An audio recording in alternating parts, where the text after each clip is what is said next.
So, all right, 2 minutes here. So, with both of these topics, my concern with COVID was always this. If you're listening to some fat guy like me about health advice, you're making a huge mistake. You should talk to a professional, a health professional, give your unique situation and come to the conclusion you think's the best for your individual situation in your body. What I was against was the government forcing things upon people, and particularly in the way that they did it. If the situation arises where we have to accept that the government infringes upon our rights because there's some sort of emergency, it is incumbent on them to be as transparent as possible, open as possible, and to answer as many questions as possible. Instead, what we were told, we'll talk about vaccine mandates specifically, was that you wanted grandma to die if you disagreed with them, and they wanted to make your life as much of a hell as possible. The problem was they never articulated what their data was to show how those mandates were acceptable. So the question I have for Elder Drazi was, did you support vaccine mandates? And what was the literature you were looking at the time that these mandates were being pushed to think that it was worth violating people's rights and bodily autonomy? And do you think that the people that were encompassed under that vaccine mandates was all good? In other words, do you think that those mandates applied to everyone, at least the one Biden suggested was everyone that worked at a company that had more than 50 people, etc.? Do you think that all of those people should have had to get tested every week, as was suggested in his mandate, or forced to get the vaccine? There are other mandates that we could talk about, such as those in New York, where there was vaccine passports that were necessary to do common things like going to the grocery store that I think were appalling and set us on a path to tyranny that will be emulated going forward, that will further erode people's bodily rights and bodily autonomy. All right, cool. Perfect timing. And then Drazi. So, for the most part, there's some exceptions to vaccine mandates where I think that it goes too I can't hear you, man. You Yeah, can't hear you're me? muted. Oh, my bad. You're So- muted on Discord. Is that better? Good? Yes. Yep. Okay. So for the most part, I'm in favor of the vaccine mandates. There's a few areas where I think that it's gone too far. I think that if you want to go to the grocery store, you probably don't need a vaccine passport, this kind of thing. But we already accept vaccine mandates in other categories, like in all 50 states, there are required vaccinations that children have to have in order to go to school. And unless there's some way to prove that this vaccine is somehow less safe than the variety of other vaccines that are available, then I don't think that there's really a strong argument there unless you want to hoot and holler about those as well. The vaccine is proven safe. The literature that I looked at was the number of people that were dying before the vaccine had come out. If you want to make comparisons to the flu or whatever, the annual flu deaths were exceeded like easily in less than a week during peak COVID. So I think that anything that we could do to try to boost our numbers and getting people vaccinated in this country is essential, especially considering that the decent but not good enough vaccination numbers that we've had in the United States is one of the primary causes for the United States being home to a lot of the subvariants have taken over. Well, they had taken over throughout the course of the pandemic. Obviously, the most prominent one was Omicron. It came from South Africa, but they had just slightly less than us in vaccination numbers. So yeah, I think vaccine mandates are very good, as long as they're not too insane. And were you in favor of the businesses and all of that Oh yeah, tested weekly? yeah. I mean, so if you want to say that it's tyrannical to make somebody get vaccinated to go to work, I'm really sympathetic to that. So sure, but like it's not tyrannical to make them get tested. That's silly. All right. Cool. Okay. You ready for an hour? Go ahead. Okay, so the first question I have is, would you agree with me that we sort of have basic rights like the free right to assembly, which would include the right to go to work and be employed, the right to hang out with who we want, that it should be incumbent on the government to articulate why they need to violate those rights? Would you agree that the onus is on them? Can you kind of rephrase the question in less words so I make sure that I understand what you're asking? Yeah, so like we have a right, we're allowed to hang out with people, we're allowed to go to work. And if the government says, no. Yeah, absolutely. They're And not do you forcing to think get then if vaccinated. I could, They're just forcing you to test. Which well, I sure, think is okay, responsible. so, or they could, do you think that the test was acknowledged as being unduly burdensome, which the point was, as was articulated many times throughout the Biden administration by people connected to it, that the point was to make it as difficult as possible to convince people to get vaccinated? I don't think that there was any official reasoning behind that. That was to frustrate people into getting the vaccine. Okay, do you think that it would be burdensome to force people to get tested every every week. You don't think that? I think it's a bigger burden than just going and getting a shot, sure, but I think that it is. I mean, you just have somebody put a fucking thing in a cotton tip in your nose for 15 seconds. It's not a big deal. I've tested plenty. Okay, I'm sure you have tested plenty. So I live in rural America. The closest facility for me to get tested is 50 minutes away. So you think I should have to drive every week and get tested? I think you should just get vaccinated. Okay, but do you think that would be a burden on me to force me to go every week to get tested? Yeah, I think it'd be a lot bigger burden than going to your local CVS and getting a shot. Okay, so you admit that it's burdensome. Great. Okay, then the question I have for you is, let me rephrase it. Let's set it up in a different way. Do you think that people that had natural immunity, who had already had a case of COVID, were more protected than people that had the vaccine? It depends. So what do you mean it depends? So if you were infected with the original strain of COVID, you are not going to be more protected by somebody who had an updated vaccine against, say, the Delta variant, which was the prominent one around that time. So, and I think that it's really hard to track people who have been proven to have COVID and then know what strain they had and see if they're going to be that protected going into a workplace where there's other people and maybe some people that can't get the vaccine for medical reasons. So I think that it is on you. I think where are your sources responsibility? Where's my sources for what? Yes. Your sources for the argument that those that got a vaccine of the newest variety were more protected than people that had a prior case of COVID.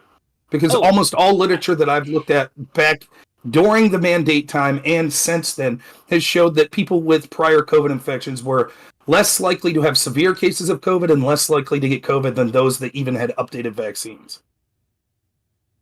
I don't have anything on hand per se, but are you telling me that you believe that if you got sick with the first strain of COVID, that you're going to be more protected than somebody who gets the latest strain of COVID that's happening right now, and than somebody who's vaccinated with updated vaccines? Yes, I'm saying that the literature seemed to be quite consistent that people that had a prior COVID infection had longer and superior protection than people that got vaccinated. That is what I'm saying. So I don't have anything on hand that says that, but even if that was the case, which it's not, you are going to still be more protected. And the key point here, when I say protected, is that you're going to be less likely to get sick, and if you do, you're going to be less likely to get other people sick. The less likely to get other people sick is the key point here, because I think that if you want to live recklessly enough to where like you're not super concerned about your own well-being, I might have a personal issue with it, but I'm not going to try to stop you, really. I think that you have freedoms to make poor decisions for yourself, but when those decisions can end up putting the health and, in some cases, life of other people at risk who aren't signing up for that risk, then I think we have a problem. So I would say that it is so then you have duty to make sure that you're not getting other people sick. And I also don't think that death is the best metric here to use. Okay, so then the steel man of your position, if I could, would be the reason that you were for this mandate and for forcing people to be tested that didn't have the vaccine was because we need to do everything possible within reason to make sure that they're not spreading the disease to other people. Yeah, absolutely. Do you think that under that mandate that it was a mistake to not say that people that were vaccinated should also have to be tested every week at work? No, I don't think it's a mistake. Why? Why? Because you are doing everything. Yeah, why? Because you're doing everything that you reasonably can to not get infected, to not spread the infection. Even if you do get infected, you have a less likelihood of spreading it already. I think this is. What if I show you? What if I show you? Bar of doing your due diligence to protect the other people around you. I think that this is blatant hypocrisy, because what if I was to be able to prove to you that actually the people with the prior case of COVID were not only less likely to recontract COVID, but less likely to spread COVID than the vaccinated? If the argument is, well, still, we have to be burdensome on that, please let me finish. We have to be burdensome on them because we need to do everything within reason to prevent the spread, then why wouldn't we also force everyone, even those that were vaccinated, to be tested? Why can't we burden them as well? If you are vaccinated and you're showing symptoms, then you should get tested, because somebody who's vaccinated, I don't think has any. A vaccinated person who's going to work shouldn't have to get tested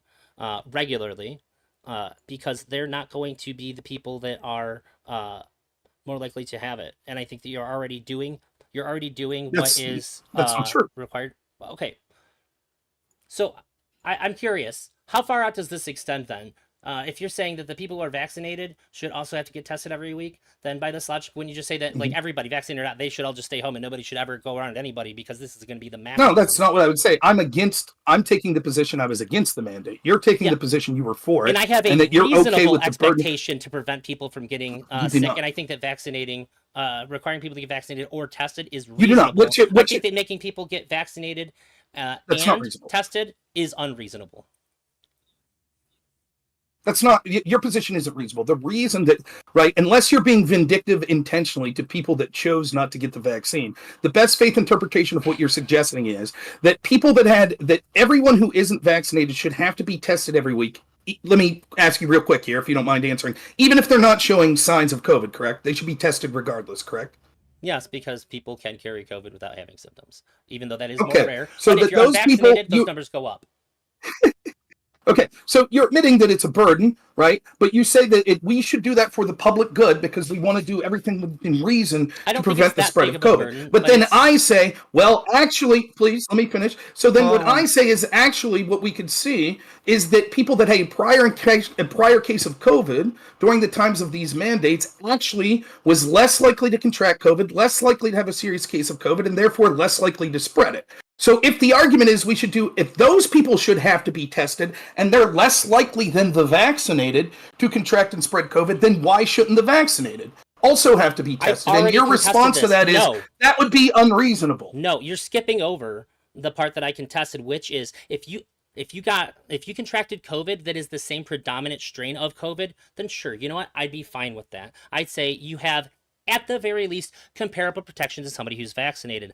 I can see that 100%. However, people don't come in with their COVID. People don't get on their COVID test what strain they have.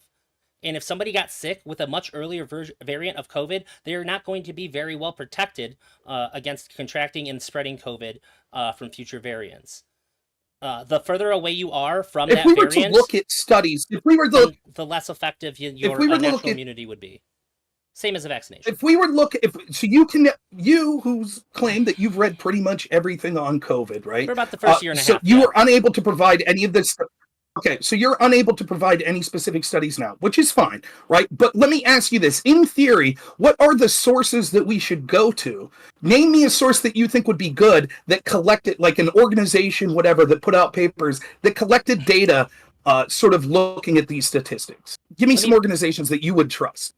Let me tell you this, Rob. I have never seen anything claim that any strain of COVID provides immunity to future strains of COVID that is in any way comparable to an updated vaccine whatsoever. This has never been stated by anybody. The old infections of COVID. Okay, I'll repeat it. It's interesting way to deflect the question. I'll ask the question again. I don't know if anybody sources would you trust? What sources would I trust? Do you want me to give you a source of somebody Yes. that I don't understand why they would? Give me a government body. The World Health Organization, the CDC, JAMA Medical Research, Johns Hopkins University, Harvard. Can you give me some idea? Because I don't want to give you sources and you say those are untrustworthy. Okay, I'm good with all those except for the one you had. Hang on, you said one in the middle that I don't recognize off the top of my head. So not that one, but Harvard, JAMA, Johns Hopkins. Okay. John Hopkins, I recognize. World Health CDC. Organization, You're cool with CDC? Yeah, and remember, I'm gonna expect you to show me that old strain infections of COVID infections are more that they're going to protect more against infection than updated vaccines are. That's what I'm expecting. Yes, I will show you over a period of time. What I will show you is from the CDC putting a paper where they looked at millions of people over this period of time. That over that period of time that they did this research, that people that had a prior case of COVID were more well protected than people that were vaccinated. So this paper is from CDC, January 19th, 2022. It looked at, in California and New York, various populations of people. Right? It looked at 4 different groups. Those that were vaccinated and had a previous diagnosis of COVID, and those that were vaccinated without a previous case of COVID, right? And then those that were unvaccinated with a previous case of COVID, and those that were unvaccinated with no previous case of COVID. You got it? Yep. Makes sense? You understand what I'm saying? Yeah, I've read a lot of study. This is I would say exactly how this is exactly how I would want you to run a comparative study on this kind of analysis. Sure, except for I haven't heard you mention so any let's look kind what of it said. variables accounting for variance, but which is really Hold what on, I'm he's looking got to for get here. to his point. Well, right, Yeah. I just what I think was that I'm doing agreeing was saying so what the far. study was. Yeah, I'm just saying Gotcha. I'm with you so Gotcha. far, but this is still my holdout. Okay, you can hold out. That's fine, and I'm willing for you to provide counter evidence. I'm absolutely fine with that. So let's look at California first. Vaccinated people with a previous case of COVID diagnosis, there were 960,000 people and change, and they looked at 3,471 cases. Unvaccinated with previous COVID diagnosis, there was one change they looked at, and there were 6,805 cases. In other words, if you had a previous case of COVID and were unvaccinated over the period of time of this, there was only 6,805 cases which were asymptomatic or more out of 1.3 million. That puts your chance of getting COVID over this time, even an asymptomatic case, of 0.4964%.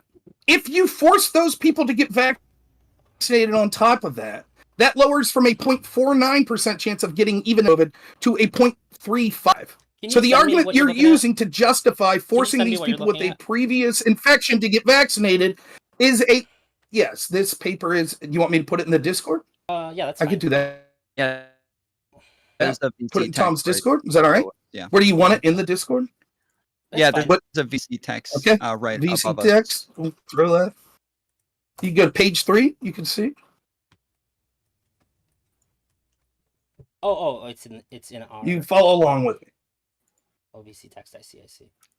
Yeah, you see it? in the Discord, VC text. VC text right above us. Yep, I got you. So you can see that these numbers show, if you look at either California or New York, in both cases, those with a previous case of COVID were less likely to have even an asymptomatic case of COVID or to have a hospitalized case of COVID than those that were vaccinated without a previous infection. You agree? It's still loading for me. So you're saying that this study says that if you have if you've been vaccinated and infected, you're more likely to get COVID and more likely to be hospitalized? Is that what you're saying?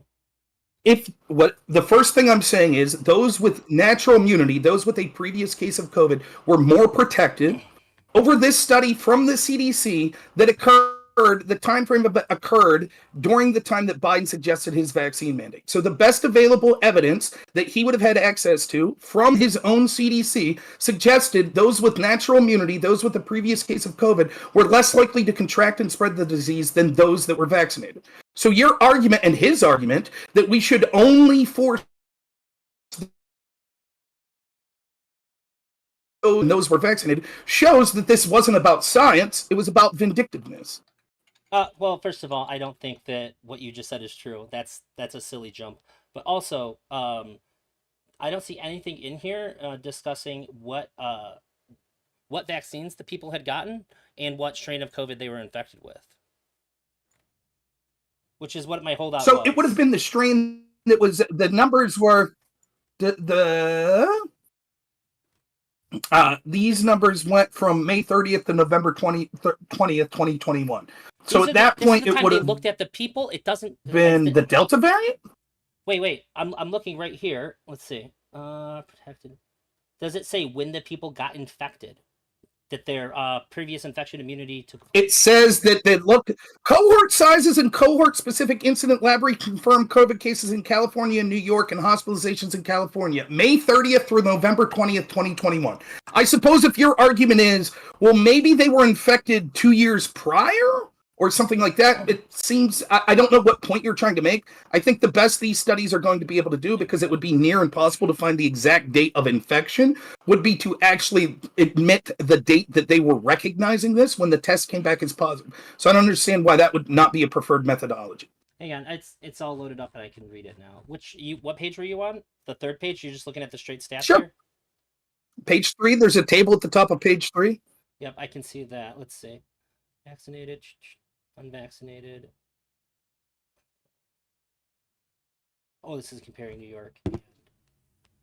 Okay, no previous diagnosis. Number of persons.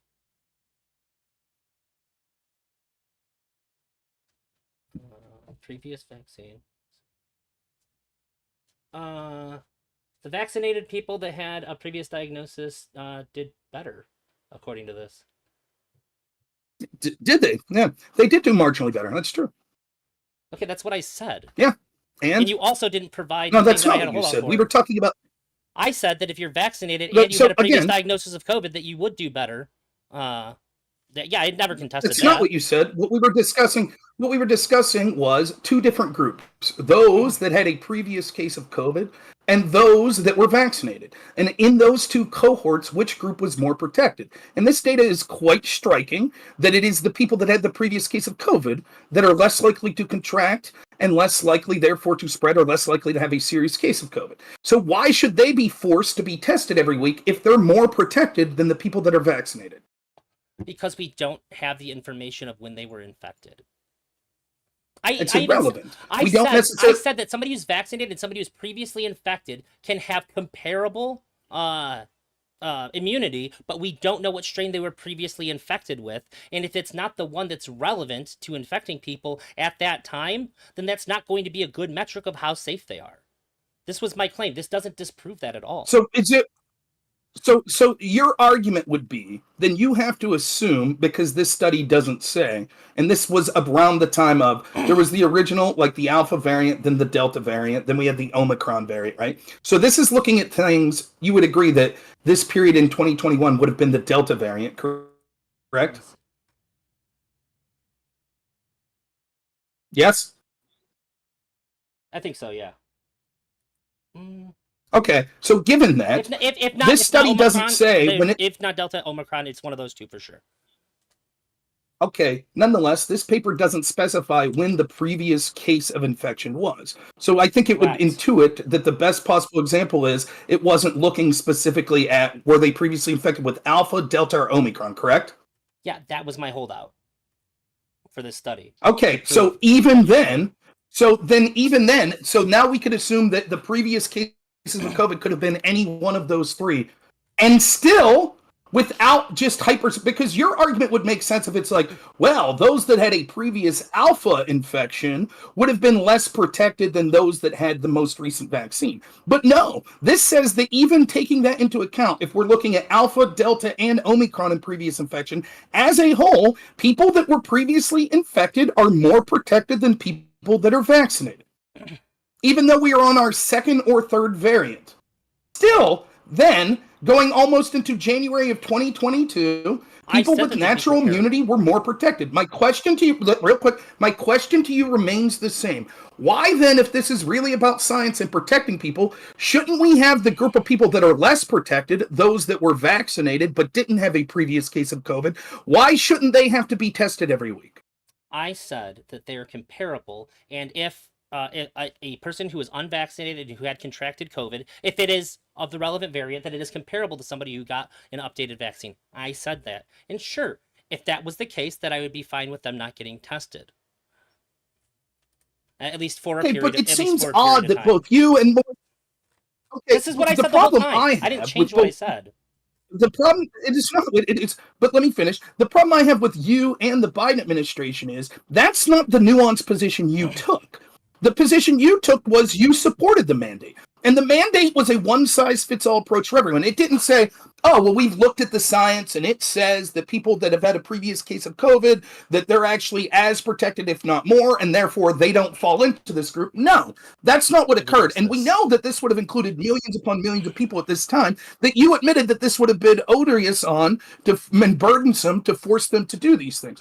And again, you already admitted outside of this debate that it should be on you and on the people that want to take rights away from people to prove it. And instead, what you've done is put the burden as the opposite. You said I agreed when you didn't say prove it.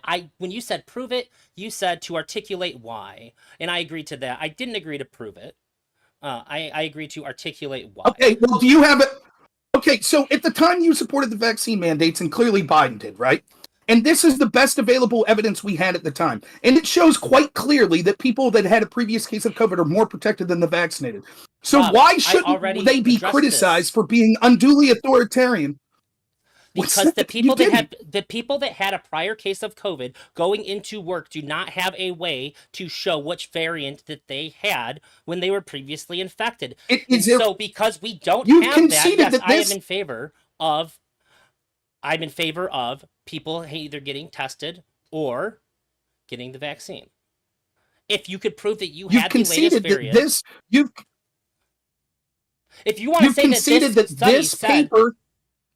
I get the need to keep interrupting. I get that, right? You've conceded that this study is from the CDC. That's one that you would trust. It seems to be what I could find is the most comprehensive at the time that these vaccine mandates were being suggested. And they, when they're talking about previous cases of COVID being more protecting, they're not differentiating from variants. They're saying any previous infection, not just a previous infection of Delta, not just a previous infection from Omicron. They're saying any previous infection. So you've conceded all of that. So what we have here is the best study we have, the most comprehensive study that looked at millions of people at the time that you and the Biden administration was wanting to force vaccine mandates, suggesting that actually those that have any sort of previous infection are more protected than those that are vaccinated. Now, this is particularly striking because you have bragged that you tried, it's particularly in the first 2 years, to read everything possible. So how did you miss this CDC paper? Here's the thing. I've read a lot of stuff, so I might not remember each one individually, but I'm reading what you sent me, and I think that this is very interesting because this was during Delta, and it does seem to be the case that we didn't have updated Delta vaccines yet. So this is how well the previous. So this is showing how well the previous vaccines protected people against a variant that it wasn't designed for versus people who have been previously infected. You just have to go past the third page. When did the Delta variant begin? When Delta variant begin? I guess it wouldn't matter. According to this study, this is looking at the time when the Delta variant was predominant. So, based on what you were saying, it seems like what I said would hold through. Did you read this? I absolutely read it. When did the Delta variant begin? Now I don't claim to have read everything on COVID. I've already agreed. So these would be. I've already agreed to you saying sure. This is when Delta was taking place, and I also know that we didn't have Delta targeting. Okay, when did the variant begin? That's my question. When did the variant begin? It's a simple question. When did it begin? Off the top of my, I guess I don't. Do you have just a? I'm not asking for a specific date, like a ballpark. Not off the top of my head. When did it matters because you're trying to differentiate here. You're saying that we can't trust this study that we have because I was going off of what this study says, so it wouldn't matter when it started if it's accounting for this. Sure. What? Next question. When did Delta vaccines become good? 1 minute. I'm looking at the dates of when this. Can you tell me that? I'm trying to look at when this study took place. You said it was from January. It says at the do you see where the table? Do you see where the table's at? On page 3, the very top of it, it says Table 1, May 30th through November 20th, 2021. Okay, yeah, this looks like it's taking place. Yeah, when Delta was by and large the most prominent variant. Yeah, it was 95%. When do you know when Delta began? Just for the sake of me and the audience? Yeah, October 5th. When did the Delta variant begin? I just told you. I just said it. October 5th. When? I missed it. Oh, October. So the Delta variant started October 5th, 2021. 2020 in India, but by November 2021, it was the prominent strain in the United States. It wasn't prominent then. By a year and a month later, it was the prominent strain in the world. And like 95% of the cases in the United States. So when would that? I'm not very good at math. So what month would that be that it was the prominent? It became the prominent strain in the world. November of 2021. Okay, so this study again encompasses infections between May 30th and November 20th, 2021. That would be immediately preceding when Delta became the strongest variant. So your criticism's unwarranted. I was still looking for the data that's during incident cases. One way or I'm the trying other, to assume in you your would have to come up with something that shows that the Delta variant, even if there was a different vaccine, would still have a better outcome. right. And So I'm you would trying have to have I'm trying to different steel man your position. Your position seems to be we can't really look at this data because the problem is this data is going to say previous infections are better than the vaccine because this was during Delta and we didn't have a strong Delta vaccine yet. And yet it seems, according to what you just told me, that Delta started to become the dominant variant in November 2021. And yet this study encompasses May until November 2021. So that would literally mean that I don't understand why your argument would discredit this data. We didn't have an updated vaccine until post-Delta. So we were still operating off the very first vaccine. We were not operating off the first variant of COVID when this study took place. But you just said that's not true. You said that Delta didn't become the prominent one until November 2021. What, do you think we went Isn't that what you said? Do you think we went from the original to Delta? Can you tell me which ones we went to in between? Yeah, that is what I think. That's what all the literature suggests. There was the Alpha, then there was Delta, then there was Omicron. Yeah. No, we had a lot of subvariants in between. A lot. Okay, can you give me some of those subvariants that were prolific? Go ahead. Did we have individual vaccines for all those subvariants? No, we were trying to catch up. There was Alpha, there was Beta in between, and that the most prominent ones that we had in the United States were Alpha, Beta, Delta, and Omicron. But there were other ones that did gain footholds in a lot of states in between. That were there was a lot of state-specific. So let me most spreading ones. Let me explain why your argument doesn't make sense here, because you're saying, okay, sure, this CDC data does say those with the previous case of COVID were more protected than those that were vaccinated. But the reason that shouldn't apply is because we didn't have the good updated vaccine to the new variant. But then you've acknowledged, well, actually, the new variant didn't become prominent until after the time that this study took place. Well, no, but you say there were these minor variants. That's not Let me true finish either. real quick. You say there were these minor variants, but then you also admit that there weren't special vaccines for those minor variants. So it would still say that at the time that you and the Biden administration pushed the vaccine mandate, the truth is you knew, or at least you should have if you were as well read as you suggested, and the government knew that actually the people with the previous case of COVID were more protected than those that were vaccinated. You knew that and the government knew that, and still you pushed for an authoritarian position that punished people that were vaccinated. And you can't give a reason why. So first of all, I'm ready to move on to the next stage. This is just the tip of the iceberg of why it's bad. Okay, so there's several things that are happening in this conversation here. One of them is that Delta was the prominent strain for part of this study. But also, the way that I can test you is by saying that I don't know when the person got sick with COVID. And I don't know, but if I know if they have the most updated vaccine, that they're going to have an acceptable level of protection. If somebody got infected with an old strain of COVID and they say, I don't need to get vaccinated and I don't need to test because I have had a previous diagnosis of COVID, that does not tell me the information that I need to assess how much their natural immunity is going to be. Yeah, so we are looping at this point. Razi, in order for you to do that, though, you would have to show that there was a different vaccine that was going to be more effective. And so you would have to show that it was, because he's saying from the data that we have, we would have to assume that this is going to be the data going forward, and you would have to show something different. And so that's the only way that we could move on from this. Yeah, and I would be willing to, if you have a further CDC study or any study that you'd like to bring forth that showed that vaccinated immunity was better than natural immunity, I'm willing to look at it. Sure. But it doesn't change the fact that during the time of these mandates that were specifically... So in the study that you sent me, I was just focused on those other things. In what you showed me, we can see that the rate of, let's see, where is it? Vaccinated, no previous COVID diagnosis, they're all comparable here. At the very bottom, there's a chart here. That's right.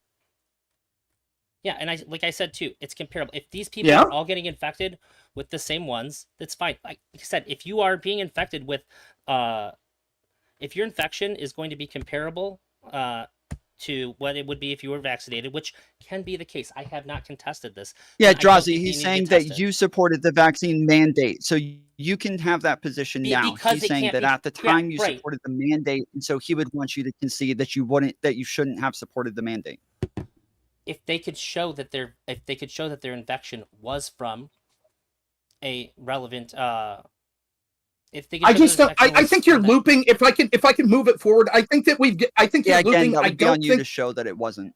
Right. I don't think this is responsive to the And- all previous infections seem to make you more protected.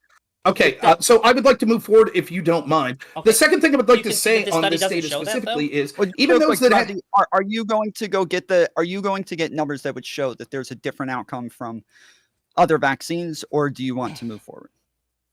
That you're more protected it's from up a to you, more Elder updated Drazi. vaccine? If you want to bring forward a new study, Is Yes. that Would you show that there's different outcomes from a more updated vaccines? Yes. what you would need to do is provide a study that shows that at some point when we got a new vaccine, that the defense from a new vaccine was superior than the defense from natural immunity. of any And strain of even COVID? that's not. Similar. Yeah, what I mean, sure, you could bring up any and we could look at it, right? But what I'm saying is even that doesn't answer the question. You're talking about something that's irrelevant. You keep saying, well, this is incumbent on specific strains that they had, and we don't know when their previous case of infection. But again, you've already conceded that this study is looking at all previous infections. So that would encompass Delta, that would encompass the beta ones that you're talking about, that would encompass Alpha. And taken as a whole, that group is still more protected than those that were vaccinated. And you just keep looping saying, but we don't know when they were infected. I'd like to move forward if you don't mind, but if you want to bring forward another study, by the way, this is why I didn't want 12 subtopics. I think you can see I have at least 3 more hours of stuff to talk about specifically. I get to all of it, but that's why I thought it would be best to hyper-focus on a couple of key things. Would you like to move forward? Well, Or Drazi, do you we want have to know if you want to get like something that would actually show that that there's going to be different outcomes for updated vaccines, or are you wanting to where they're not comparable whatsoever, or do you want to move to another part of this topic? I was still reading through this study, which has Right, that's what I'm going to do. There's Get to stuff more that's parts of it, if you don't mind. That's what I would like to do. oh Okay, I'm going to move sure. forward. That's cool. Go ahead. So the next thing to say that's worthwhile in this is remember, we would say that the government shouldn't have the right to imply these sort of restrictions against people's bodily autonomy unless there is a huge reason to do so. Like, for example, would you agree with this? You wouldn't support vaccine mandates if it would save one life. Would you agree with that? Sure. Are we having a debate? I Or don't what's happening here? wait. I don't think that whether or not somebody's going to die is the metric that is the only metric I'm going to care about here. Okay, that's fair. So would you say, though, that there has to be some sort of threshold? For example, would you force people to take a drug, vaccine or otherwise, if it could prevent 5 bad outcomes? Or would you say, no, clearly with a number that small, we wouldn't enforce against people's bodily autonomy. It'd have to be something of a more magnanimous number. Correct. There's some arbitrary number that when we see it, we can understand that there's going to be a risk that's posed prior to it becoming a large problem that we'd have to say, okay, we have to step in and do something. And that's fair. That's totally fair. I'm not going to hold, well, what exactly is that number? I get it. We're just making a simple argument that it's not just to protect one life we force people. And I assume that you would agree with that. So the problem I have here is this population of people specifically, those that had a previous infection, if we look at California, I believe the numbers they looked at was 1.3 million. You know how many people ended up getting COVID, even asymptomatic? 6,000 out of 1.3 million. Why should people be forced to be vaccinated if that number is that small?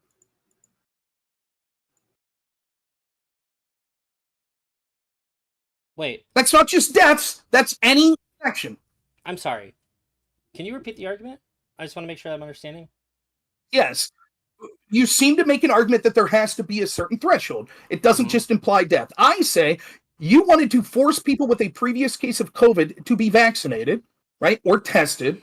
When that number is, there were only, out of 1.3 million, 6,000 of them that had any COVID infection, even asymptomatic. That's such a low percentage. Why would we take away their bodily autonomy? It seems to not meet the threshold arguments that you would be suggested are necessary.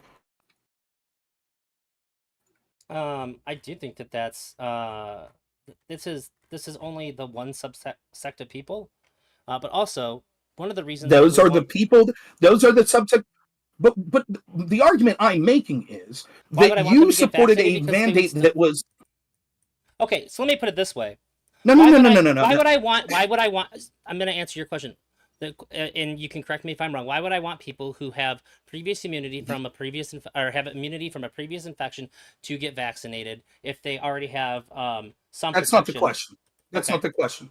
Then what That's not the question. The question was, why would you force them? I'm not. They can get tested.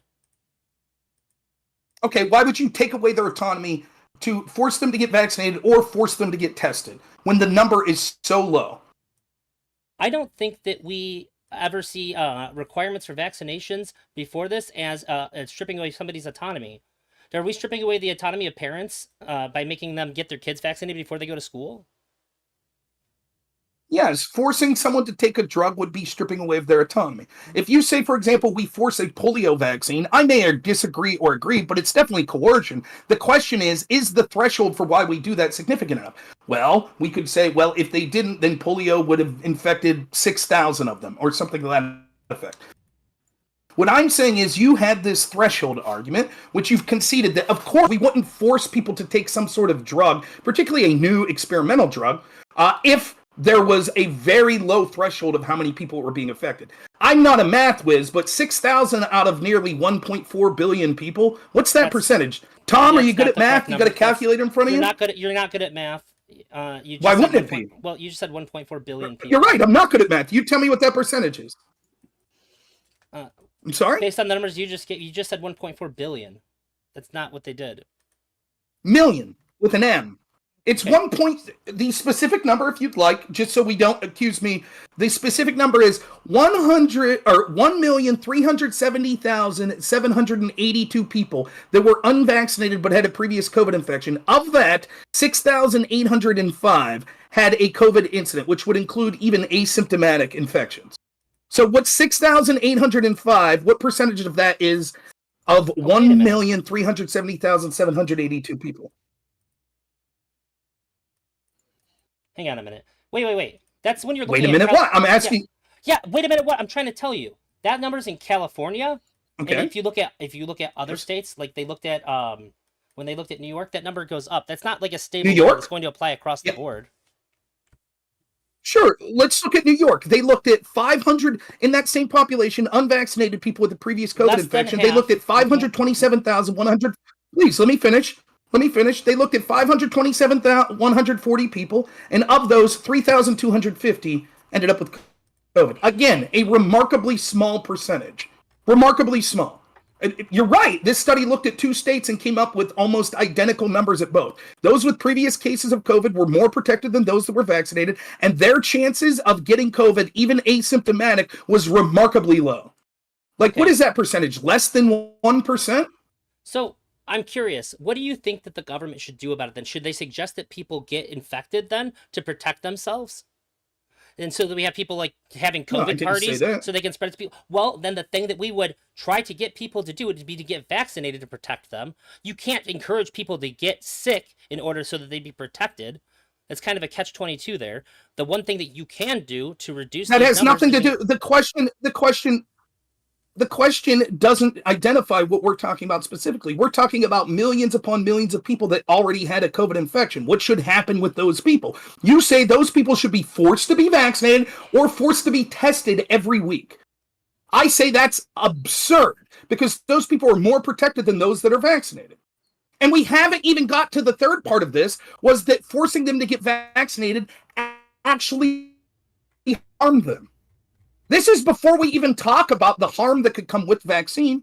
We're just talking right now, should the government have the right to tell people that have less than a percentage point chance of getting infected with something that they should be forced to take some sort of drug? I say no.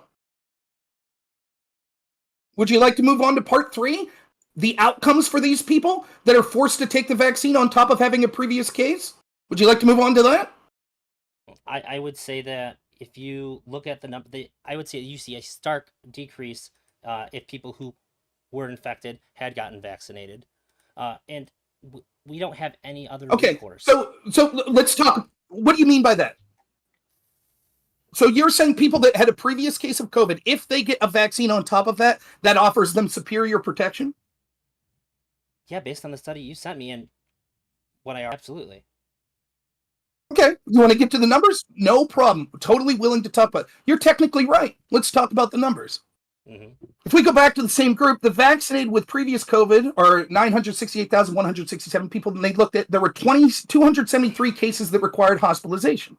The unvaccinated with the previous case of COVID, they looked at 1.37 million and change, and there were 378 amount of cases. So group one is people that had a previous COVID vaccine or previous COVID case and got vaccinated.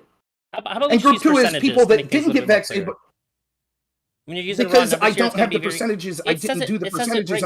It says it right next to them. No, those percentages aren't. Those aren't the specific percentages. Those are different. The indices or whatever they're using are different. Nonetheless, I'll finish this. I think I do the percentages here. I wrote this down years ago because I was looking. Let me finish, and then you can see if you think that these percentages are good or not.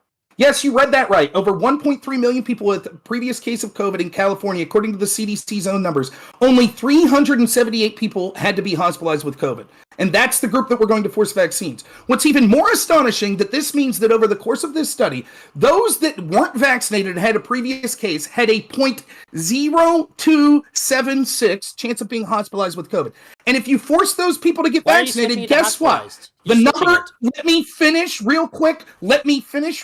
You wanted the percentages? I'm happy to give them to you. I'll repeat that sentence again so you could hear. Yeah, but you're What's even more astonishing is over the course of, please let me finish if you want. There's a lag on your end, and so even when you do start talking, it is like 3 seconds behind for us, and so vice versa. So try to keep it. Wait for the pauses. So I'll finish. It's only like 3 more sentences. What's even more astonishing is that this means over the course of this study, those that were unvaccinated and had a previous COVID infection had a 0.0276 chance of being hospitalized with COVID. And if you force them to get vaccinated, they had a 0.0282% chance of being hospitalized. Yes, you read that right. The chances of being hospitalized with COVID over the course of this study increased if you forced people with a previous case of COVID to get vaccinated. Okay, so you're switching. How can you justify that? Well, I don't have to justify because that's not what we were talking about. We were talking about people getting infected. I care about people getting infected and spreading to other people. Now you want to talk about people that are hospitalized, and I don't know why. Why do we care about that? All of a sudden. Well, I think we would care about. Do you care how many people each year get the common cold? Not in the context of what we're talking about, no. Just like I don't care how many people are hospitalized when we're talking about how many people are going to contract it and then be able to go out and spread it to other people. The reason that we are concerned about COVID in the first place was because of the people that had terrible outcomes. No one really gives a shit how many people had an asymptomatic case of COVID. Now, we already went through that the chances of spreading COVID if you had a previous infection are remarkably low, less than a percentage point. We already went through how that was better than people that were vaccinated. So forcing these people seems to have almost no benefit whatsoever in preventing even asymptomatic cases of COVID. But what we do see is it makes it more likely for those people to have more severe cases of COVID. So why should you how do you explain to someone like, hey man, I think you should have to take this vaccine, even though you have almost no chance of contracting COVID, even though you have almost no chance of spreading it, and even though you're more protected than the vaccinated person, but we should force you to take this knowing that it will increase your chances of having a severe case of COVID. How can you rationalize that? So it's not what we were talking about. You've switched to this now. When I pointed out that people have better immunity who have gotten it, you've switched to hospitalizations.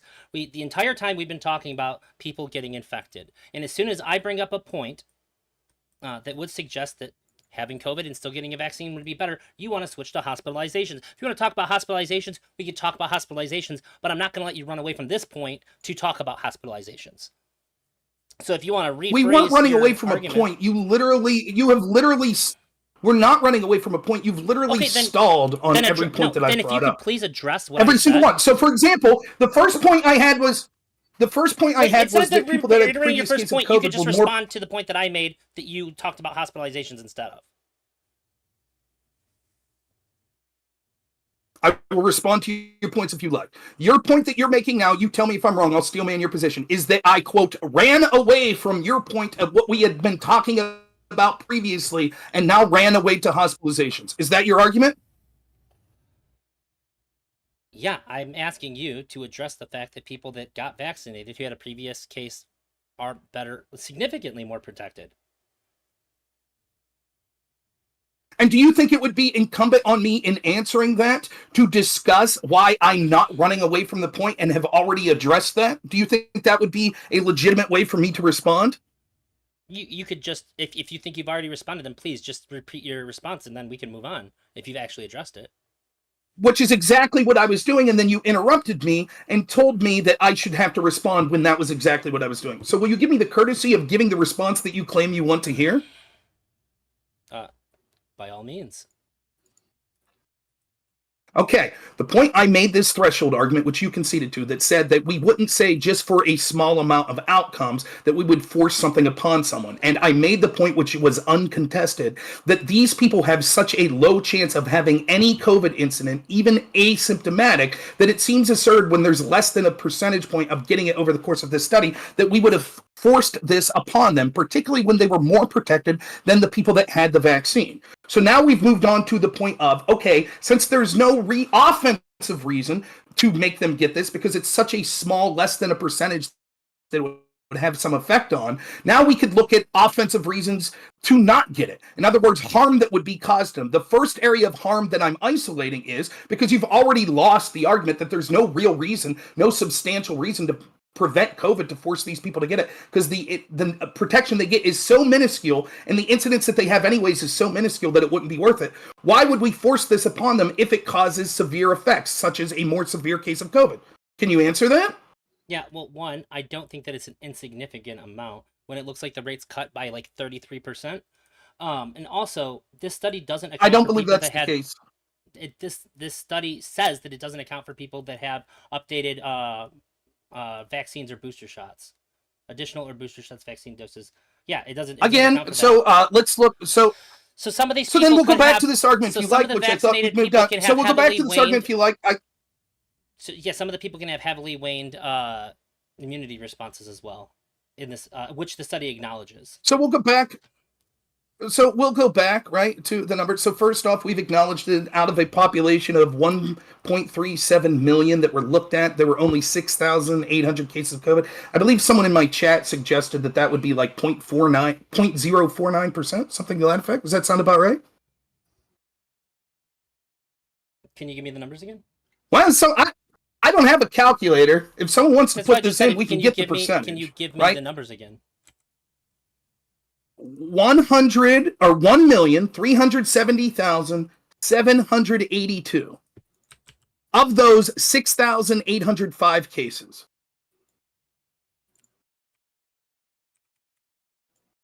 That's basically 0.5%, right? 0.49?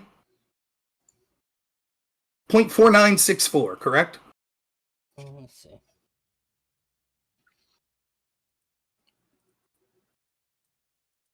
It looks like when we're comparing them side by side here, the people that got infected were from the unvaccinated with a previous diagnosis were 5% and 6.2% respectively to the states.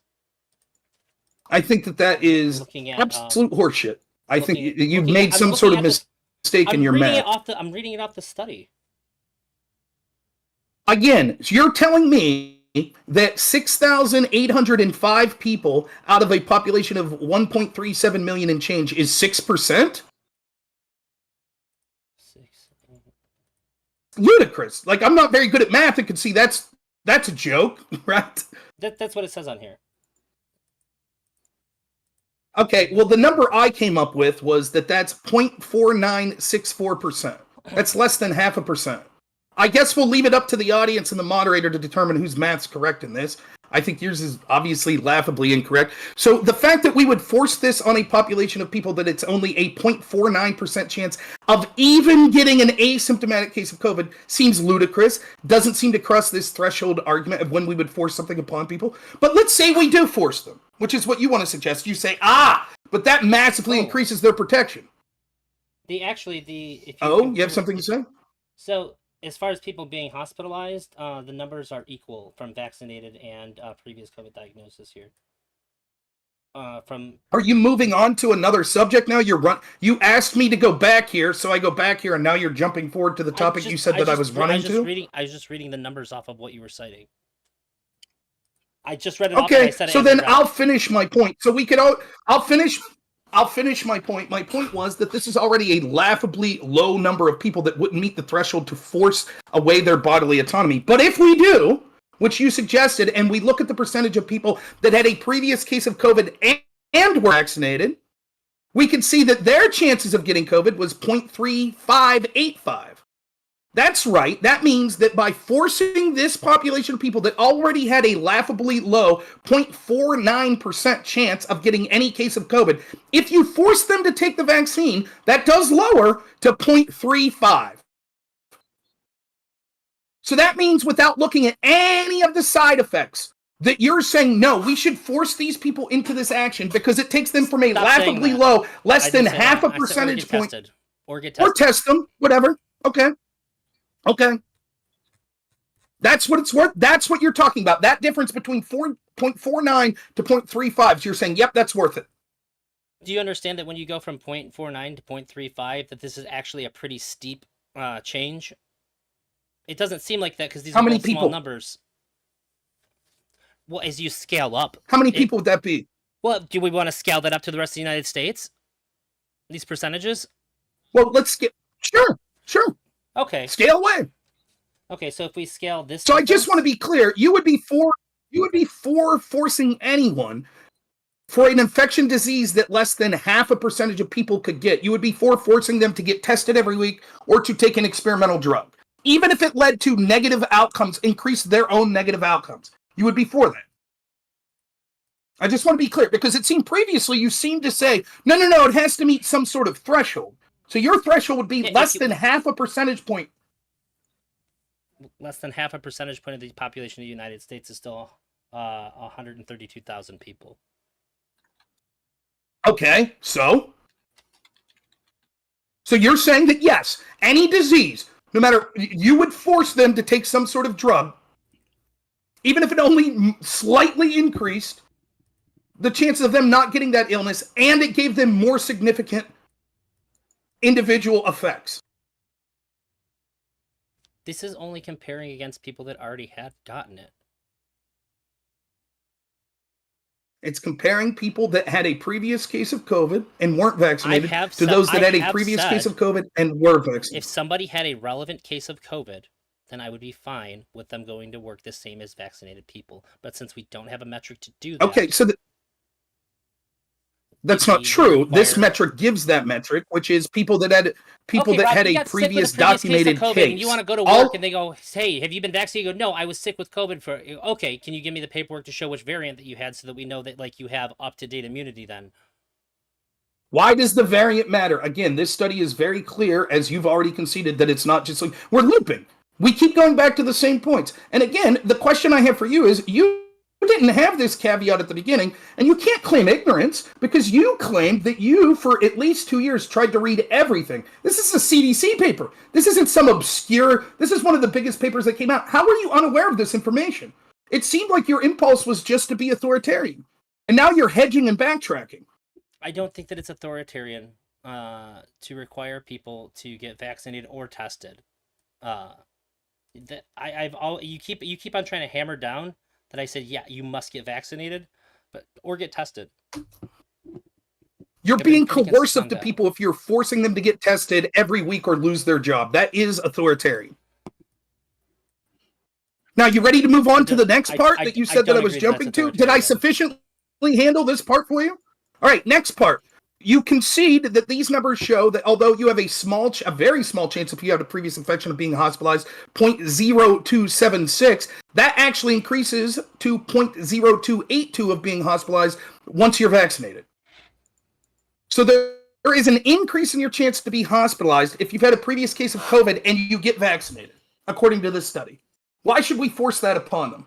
Why do you think, hell, even take force out of it? Why should we even suggest it to these people? The results suggest that vaccination protects against COVID-19 and related hospitalizations, then surviving a previous infection protects against reinfection. Importantly, yeah, I don't think the study says that. If you just read the study, you don't think it says that? Okay, so let's go through we'll go through the numbers if that's what you would like. So what we're looking at people here, running the study. I'm taking a study. I asked you what organizations you would trust because I knew that you hadn't read this, and I knew that you would eventually default to we can't trust. If we're going to trust this study for this conversation, can we? Do you trust this study? Do you trust this study? Can I ask my question? Yeah, you could ask. Ozzy is saying he trusts the study and he thinks that we should trust the outcomes and what it is that they're putting in the study. So what part, Drazi, in the study are you pointing at that you think he should trust? What is it? It says in the study, in the discussion part of the study, that people that are vaccinated across the entire study, persons with vaccine and infection-derived immunity are have much lower rates of hospitalization compared to the unvaccinated persons. So it would seem to be they're wrong, aren't they? Because we could look. Well, what I trust is the data. Their interpretation of the data, I don't. What I trust is the data. I have no reason to think that this data is inaccurate. What I don't care is what their opinions in reading the data are. If we could look at the data ourselves. So, for example, I could cite a bunch of data on anything from housing to military development, whatever. And if my conclusion drawn is opposite of what the data suggests, then no, I wouldn't trust my outcome. That doesn't mean that the data itself. So if you're saying that they're directly saying, actually, your chance of getting hospitalized was lower, then surely the data they used, which we could look at right now, will show that. Let's look at the numbers and see if that's accurate, shall we? What I'm saying is that I'm going to trust the people that ran the study to interpret the data more than I'm going to trust you, who self-admittedly isn't good at math. So you don't trust your or my ability to look at these numbers and determine whether or not they are accurate or not. That's what you're suggesting. Compared to people that are running the study at the CDC, correct. I'm going to go with what they're saying about it. Okay, so I just want to say, if they said, for example, let's make the numbers nice and round. If they said, for example, 10,000 people that were vaccinated got COVID, there was 100,000 people got vaccinated, 10,000 of them got COVID. And there was 100,000 people that weren't vaccinated and only 10 got COVID. And they come across at the end and say, and therefore we look at the data and say that if you get vaccinated, you're more protected. And I said, but their numbers suggest completely the opposite. You would say, you can't look at the numbers, Rob. We have to trust what they said at the bottom. Why can't we look at the numbers and see if the numbers back up what they're saying or what you're suggesting? Why can't we do that? If I'm reading the numbers inaccurately, then surely you'll be able to tell me that's the case, correct? What I'm contesting is that you and I are, neither of us are as educated to interpret the numbers as the people that are running the study. And I don't understand why that I would think that you or I would think that we know better than the people who are running the study. Unless it's the suggestion that the people that are running the study put these numbers out there for everybody to see, knowing that somebody could simply just call them on it, and then instead it did that and then said, yeah, but actually we're concluding the opposite of the interpretation of this data. Now, I would say what they did was they knew that people like you that were just blindly following anything the government said would give them a pass, even if the data didn't back up what their recommendations are, which is exactly what you're doing right now. You're literally making the argument that, no, how could an average person look at numbers and percentages? They can't do that. Only someone that works for the CDC would be able to do that. And the mere fact that you're making that argument right now proves... You're sneaking. You want to go to the data? You want to look at the numbers? You're sneaking in a concession to what I said then. So what you're saying is that these people decided to maliciously misrepresent their data to try to trick people. Is that what you're saying? The CDC? I don't know. I think what they most likely. I think what they most likely did was the point that they were trying to make is telling people they should get vaccinated. And the efficacy that they're putting for the most here is looking at the people that didn't have a previous case of COVID and weren't vaccinated and seeing that they had worse outcomes than people that were vaccinated. And so they're putting this study out there as part of a full-throated effort from our government to try to convince people to go out and get vaccinated. How would that not be it doesn't help them when it looks... Okay, maybe it is a conspiracy, and I don't give a shit. Why they say what they say, if they say what you're saying they say, is irrelevant to actually looking at the data. You want me to... I want you to explain to me... I want you to explain to me if you're right, that they're saying that actually your hospitalizations in places like California went down if you had a previous infection and were vaccinated, and I can show you that the very numbers they use don't show that, then I want you to explain to me why they said that. Do you want to try that one more time? You said a lot of stuff. Really fast. Okay, I'll go back and we'll just read the numbers. We'll just read the numbers. I'm just. I'll go back and read the numbers, and we'll leave the audience. Hold on. So maybe I missed something. It sounds like we're using hospitalizations to connect this to infected people instead of just like infected people being infected people. And so I think what Drazi was saying is that they say that the infected people goes down while hospitalizations may go up because that type of variant might be more serious. That when we read what their analysis says, that it would say that the amount of infected people are still that may be down. I didn't hear exactly what he was reading. I'm telling you that this portion that I was reading, where I've gone through the numbers, shows that actually your chance of being hospitalized marginally increased when you were vaccinated and had a previous case of COVID. When someone with a previous case of COVID gets vaccinated. I don't know if Drazi, it does, as I've conceded, does seem to suggest that you go from a, let's see, in California, you went from a 0.4964 chance if you had a previous case of getting even an asymptomatic case of COVID. And if you got vaccinated on top of that, that did slightly lower to a 0.3585. However, those same numbers, those same groups, if we look at the hospitalization, slightly went up. So the vaccinated people with a previous COVID diagnosis of 968,167, there were only 273 cases of hospitalization. However, in the population of the unvaccinated with a previous case of COVID, they were looked at 1.37 million and change, and there were 378 cases requiring hospitalization. That means of the people that weren't vaccinated and got COVID, you had a 0.027 chance of being hospitalized. But once those people became vaccinated, in the California numbers of this study, it went up to a 0.282. Okay, so but we are at the hour. So real quick, Drazi, earlier he asked you if there's a 1% change in this, is this enough for you to actually care? You said that you wanted to run the numbers and know what this was proportionality to the United States, but you never came back with a number and told us whether or not that actually made a drastic enough difference to where you would actually care about that number. And that seems to be your sticking point in this entire thing, no? Yeah, so what I would say that, yeah, the 1% is significant when we're going from numbers that are less than 5 to a maximum down to 0. 1% is extremely significant. I understand when numbers get this big and we're working with percentages, it makes it really hard to ascertain the difference here. But we're talking about a 1% difference can be, in this instance, the change was about 33%-ish. So that's a pretty significant difference. And when you scale it up, we end up dealing with a lot of really big numbers. Wait, that would be a third. What did you just say? It'd be a 33% difference? On some of these here, like when I looked at the unvaccinated and vaccinated in New York, and the cumulative incidences of people getting COVID, there was a 1.3% difference here. Now, it doesn't sound like a lot, but when the highest number that we're comparing here is 6.2%, 1.2% or 1.3%. The New York numbers are not much. The New York numbers, as we already went through, the chances of getting, like, I get to this part real quick, and then we can move on to lockdowns if you want. I have a bunch of studies that talk, studies such as a MedX study, JAMA Network study, etc., that talk about your chance of getting a moderate to severe, or one moderate to severe side effect with each vaccine is reported as high as 56%. Now, it's true that many of those side effects are things like swelling, difficulty breathing, things that we wouldn't consider terrible. But the fact that you're talking about already such a low percentage chance of you getting COVID, already such a low percentage chance of you spreading it, and then forcing you to take the vaccine, only lowering that a slight amount, But to do that, there's a 56% chance that you have a moderate to severe side effect. Seems ludicrous. However, the worst of all of these are super bad faith. According to, you already admitted that some of them are why is that bad faith? Itching and swelling.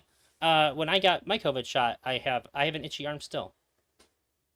I got one last week. In my so what? The vast majority of COVID cases weren't serious. The vast majority of COVID cases weren't serious. So why would you force someone to take something that you know will cause them an adverse negative effect for something they have almost no chance of contracting or having a serious case of? I'm sorry, can you repeat that? My brain's still short. If you prefer, we could go to the most... Yeah, I'm still trying to take in the last thing I'll response you gave say, me when I asked about... When you're citing the 56%, you're admitting that it includes a lot of side effects that don't fucking matter at all to anybody. An itchy arm isn't a big when deal. you're citing the you're trying to, you're trying to group that in with severe side effects that could seriously impact somebody's life. That's bullshit. Yes. You're misrepresenting. That's not bullshit. You're misrepresenting the harm. So what you're doing is misrepresenting the harm. If you previously actually care when we talked about the already increasingly... Please let me finish. Please let me finish. Please let me finish. Please let me finish.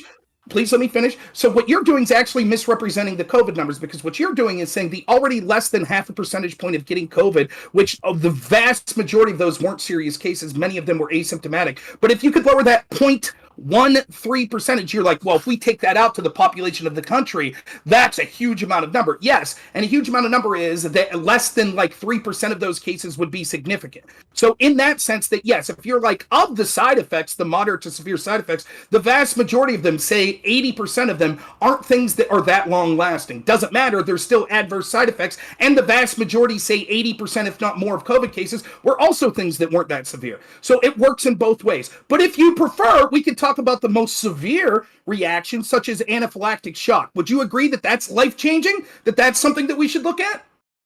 I would still like to respond to like the things that you said like 5 minutes prior in your rant.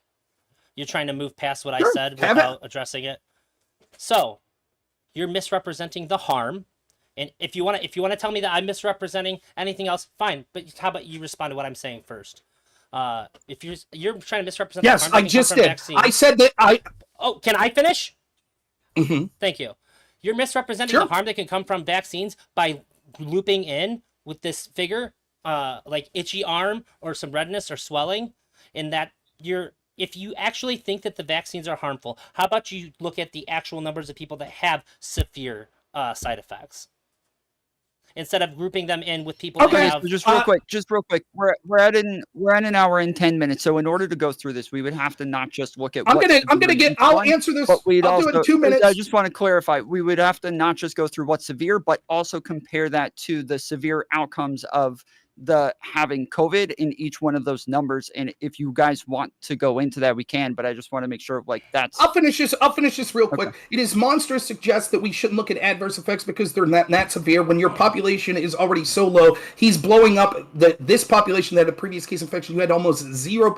You had far less than 1% chance of having a serious case of COVID. I believe the number was 0.024. But he says that we shouldn't look at it. We shouldn't lump in any side effect that we're increasing your chance of being protected from that already ridiculously low percentage chance of having a serious case of COVID by 0.13%. So therefore, if you have some sort of side effect, we shouldn't look at that. It doesn't matter. Only the most serious side effects should be looked at. So when it comes to even ridiculous fractions of a percentage in protecting cases of COVID, he doesn't say, well, the vast overwhelming majority of those were less than a percentage of being serious cases anyways. He doesn't say that. He was more than fine to misrepresent that. I think it's monstrous to force these people for almost no benefit whatsoever to actually have adverse effects. But if we look at the same studies that talk about the most serious adverse effects, such as anaphylactic shock, it talks about how that your chances of having anaphylaxis reported was 0.3% after one dose and 0.2% of those people after the second dose. So that means, according to the CDC paper, 0.2 and 0.3%. Is that not a big deal? For the second one, it's 0.2% of the 0.3% they had it the first time. No. It's 0.2%. It's you said of the people. They looked at the people that. Yes.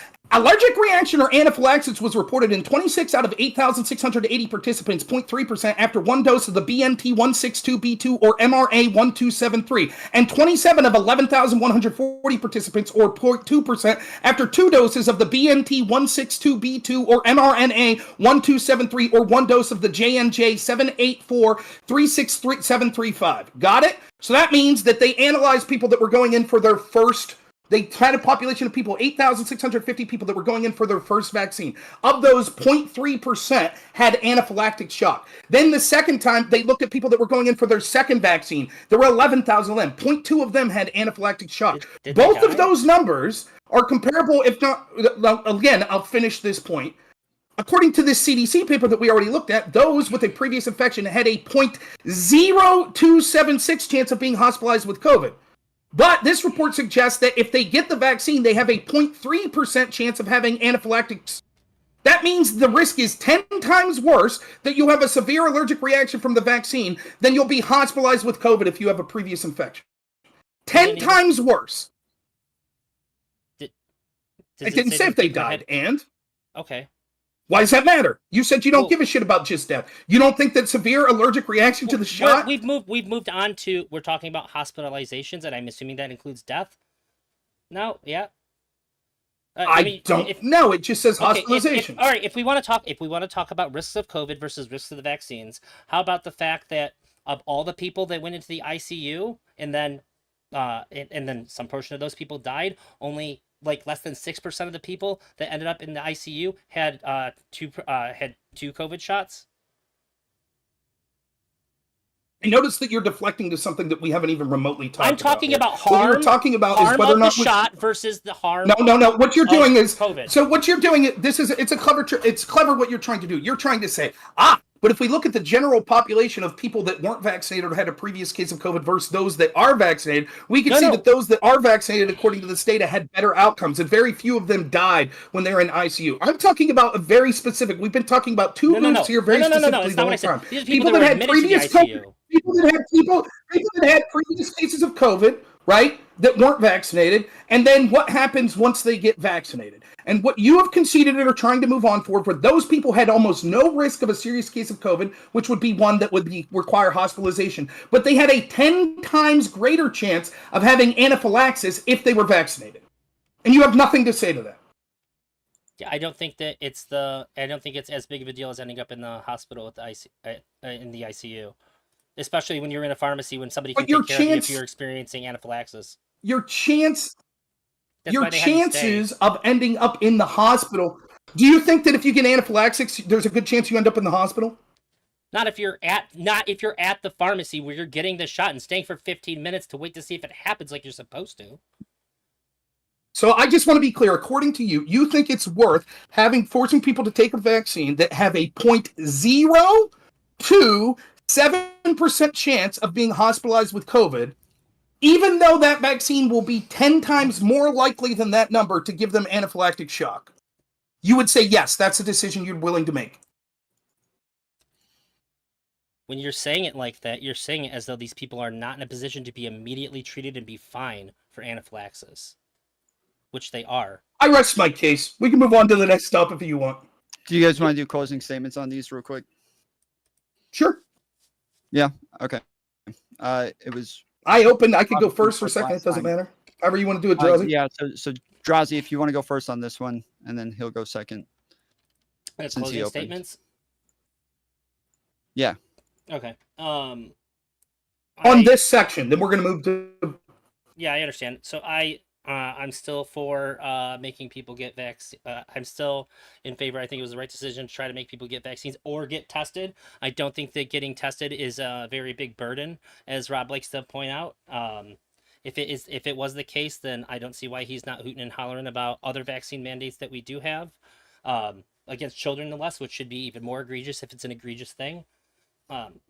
If you compare not getting vaccinated to getting vaccinated, you have roughly a 95% chance reduced rate of ending up in the ICU. And if you look at the odds of getting a side effect from the shot, we're talking exceptionally rare. It's not exceptionally rare to end up in the ICU. But also, We never really got to touch herd immunity here. I wish we could have gotten to that, but we were sort of fighting, struggling over the numbers. But maybe something for future discussion. All right, Rob. Yeah, I think that it's clear to see the authoritarian nature of this. We just looked at one population size. You could do this with many more people. There were vaccine mandates and pushing vaccines, even if they weren't mandates, on several populations that it weren't worth it, such as young people, other people. When you just look at this one cohort, you can see how insane and authoritarian and unscientific this was. The best data we had at the time that people like Joe Biden should have been reading, and people like Elder Drazi claimed as people that were reading this they should have been looking at, showed that your chances were remarkably low of contracting COVID if you had a previous case of COVID over this period. In fact, they were far less than if you had just been vaccinated. Forcing those people to get vaccinated on top of their previous COVID infection did almost no benefit to them whatsoever of their already very slight chance of contracting COVID in the first place, and their even slighter chance of it being like 0.202% of it being a significant case. For that, we actually slightly, albeit within the margin of error, increased their chance of being hospitalized with COVID by forcing them to take that vaccine.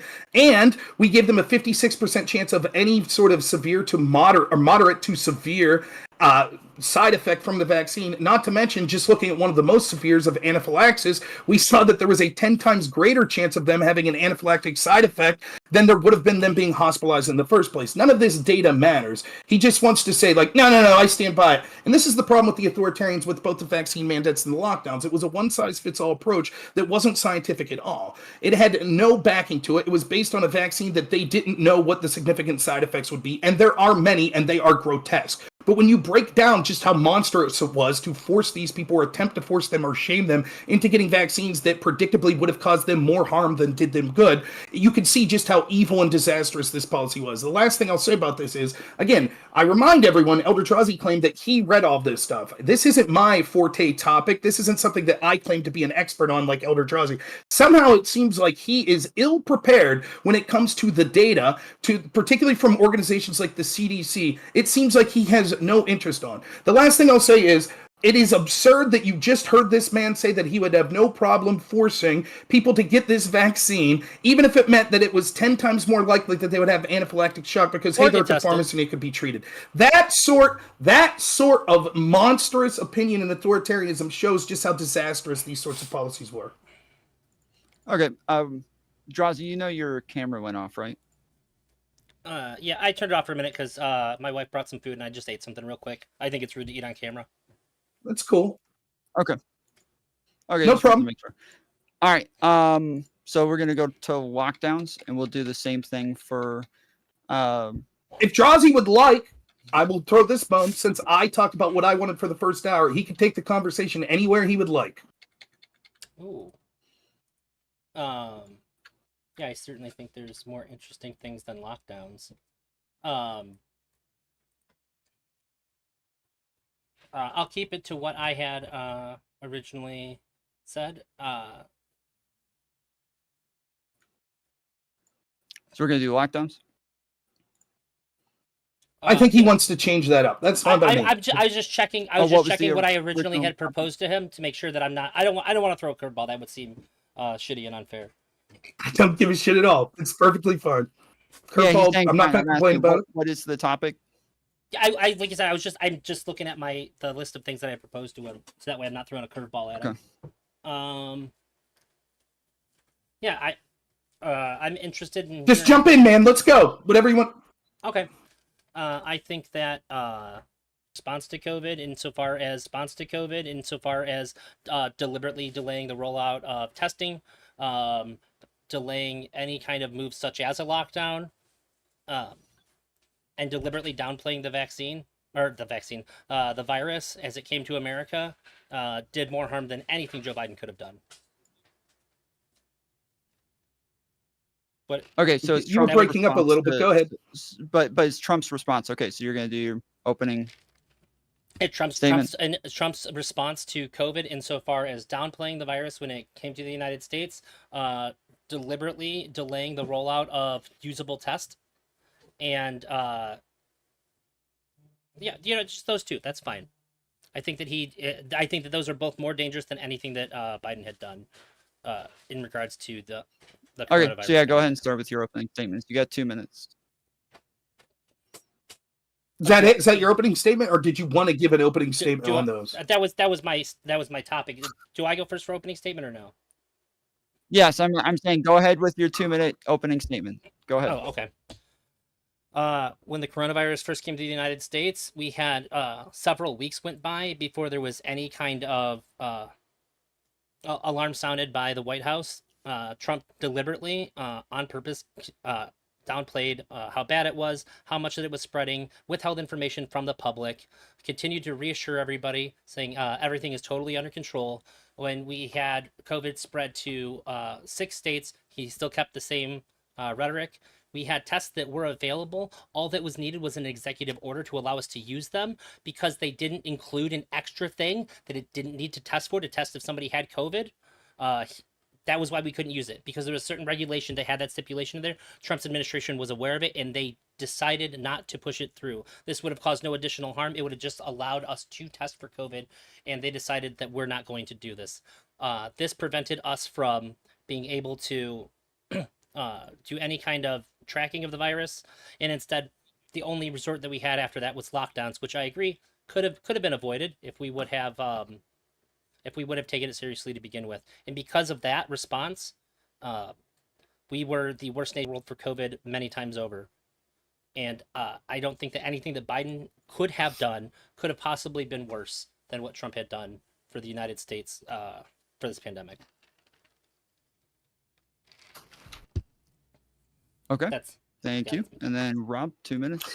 Okay, so in general, when it comes to the specific executive order that he wanted a PCR test to be put, I'll leave him present forth evidence that he wants. In general, I think Republicans, Democrats, and the Trump administration and the executive did make a mistake in many of the ways they were focused on COVID, where they were putting out thousands of pages of COVID bills that had more to do with things like diversity hiring in several organizations and where all this money would go to places like Boeing, etc. And it didn't include specific things for things like PCR testing and things of that nature. So in general, I think everyone could be to blame for that. I don't know that the PCR test being out at the time that he's suggesting would have prevented lockdowns. There are other nations that had PCR tests that also locked down. There were also many problems with those PCR tests, particularly at the beginning, where you were having things like false positives that arguably made things even worse, because a false positive would mean that we thought that hospitals were going to be overran, etc., which led to disastrous health outcomes in other ways. There were also false negatives that could occur, which mean people felt safe to go out even though they had symptoms. So waiting for those PCR tests seemed to be in line with what Dr. Fauci and other people would say. The other thing is, when it comes to Trump downplaying, he's damned if he does, damned if he doesn't, because oftentimes what we're told was he wasn't an expert and he should. And in fact, it seems like him and the Democrats would have done remarkably worse. All right. I don't know. Do you guys want to cut this one a little bit shorter because we went over 15 minutes on the last one, or do you want to just go an hour and just see how it goes? Full hard cut off, whatever Drazi wants to do. Okay, I'll just let you know at an hour, and then we'll see where we're at then. All right, Drazi, go ahead. You can try to blame other people, but when we had gotten our first 25 million tests done, Trump encouraged us to slow down on testing. He said, the more tests you run, the more people you're going to find. He called it a double-edged sword.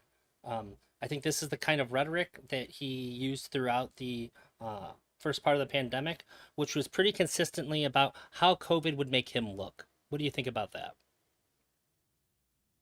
Do you agree with that? No, I think that first I'd love to see your quotes. I'm aware of him saying the more people you test, the more things will come. I was unaware that the context of that was saying therefore don't test people. I think this was in response to people saying the number of people being infected is increasing, and he said, of course, the more people. Go ahead. You have something to say? Go for it. The exact quote is, when you do testing to that extent, you're going to find more people. You're going to find more cases. So I said to my people, slow the testing down, please. That's the exact quote.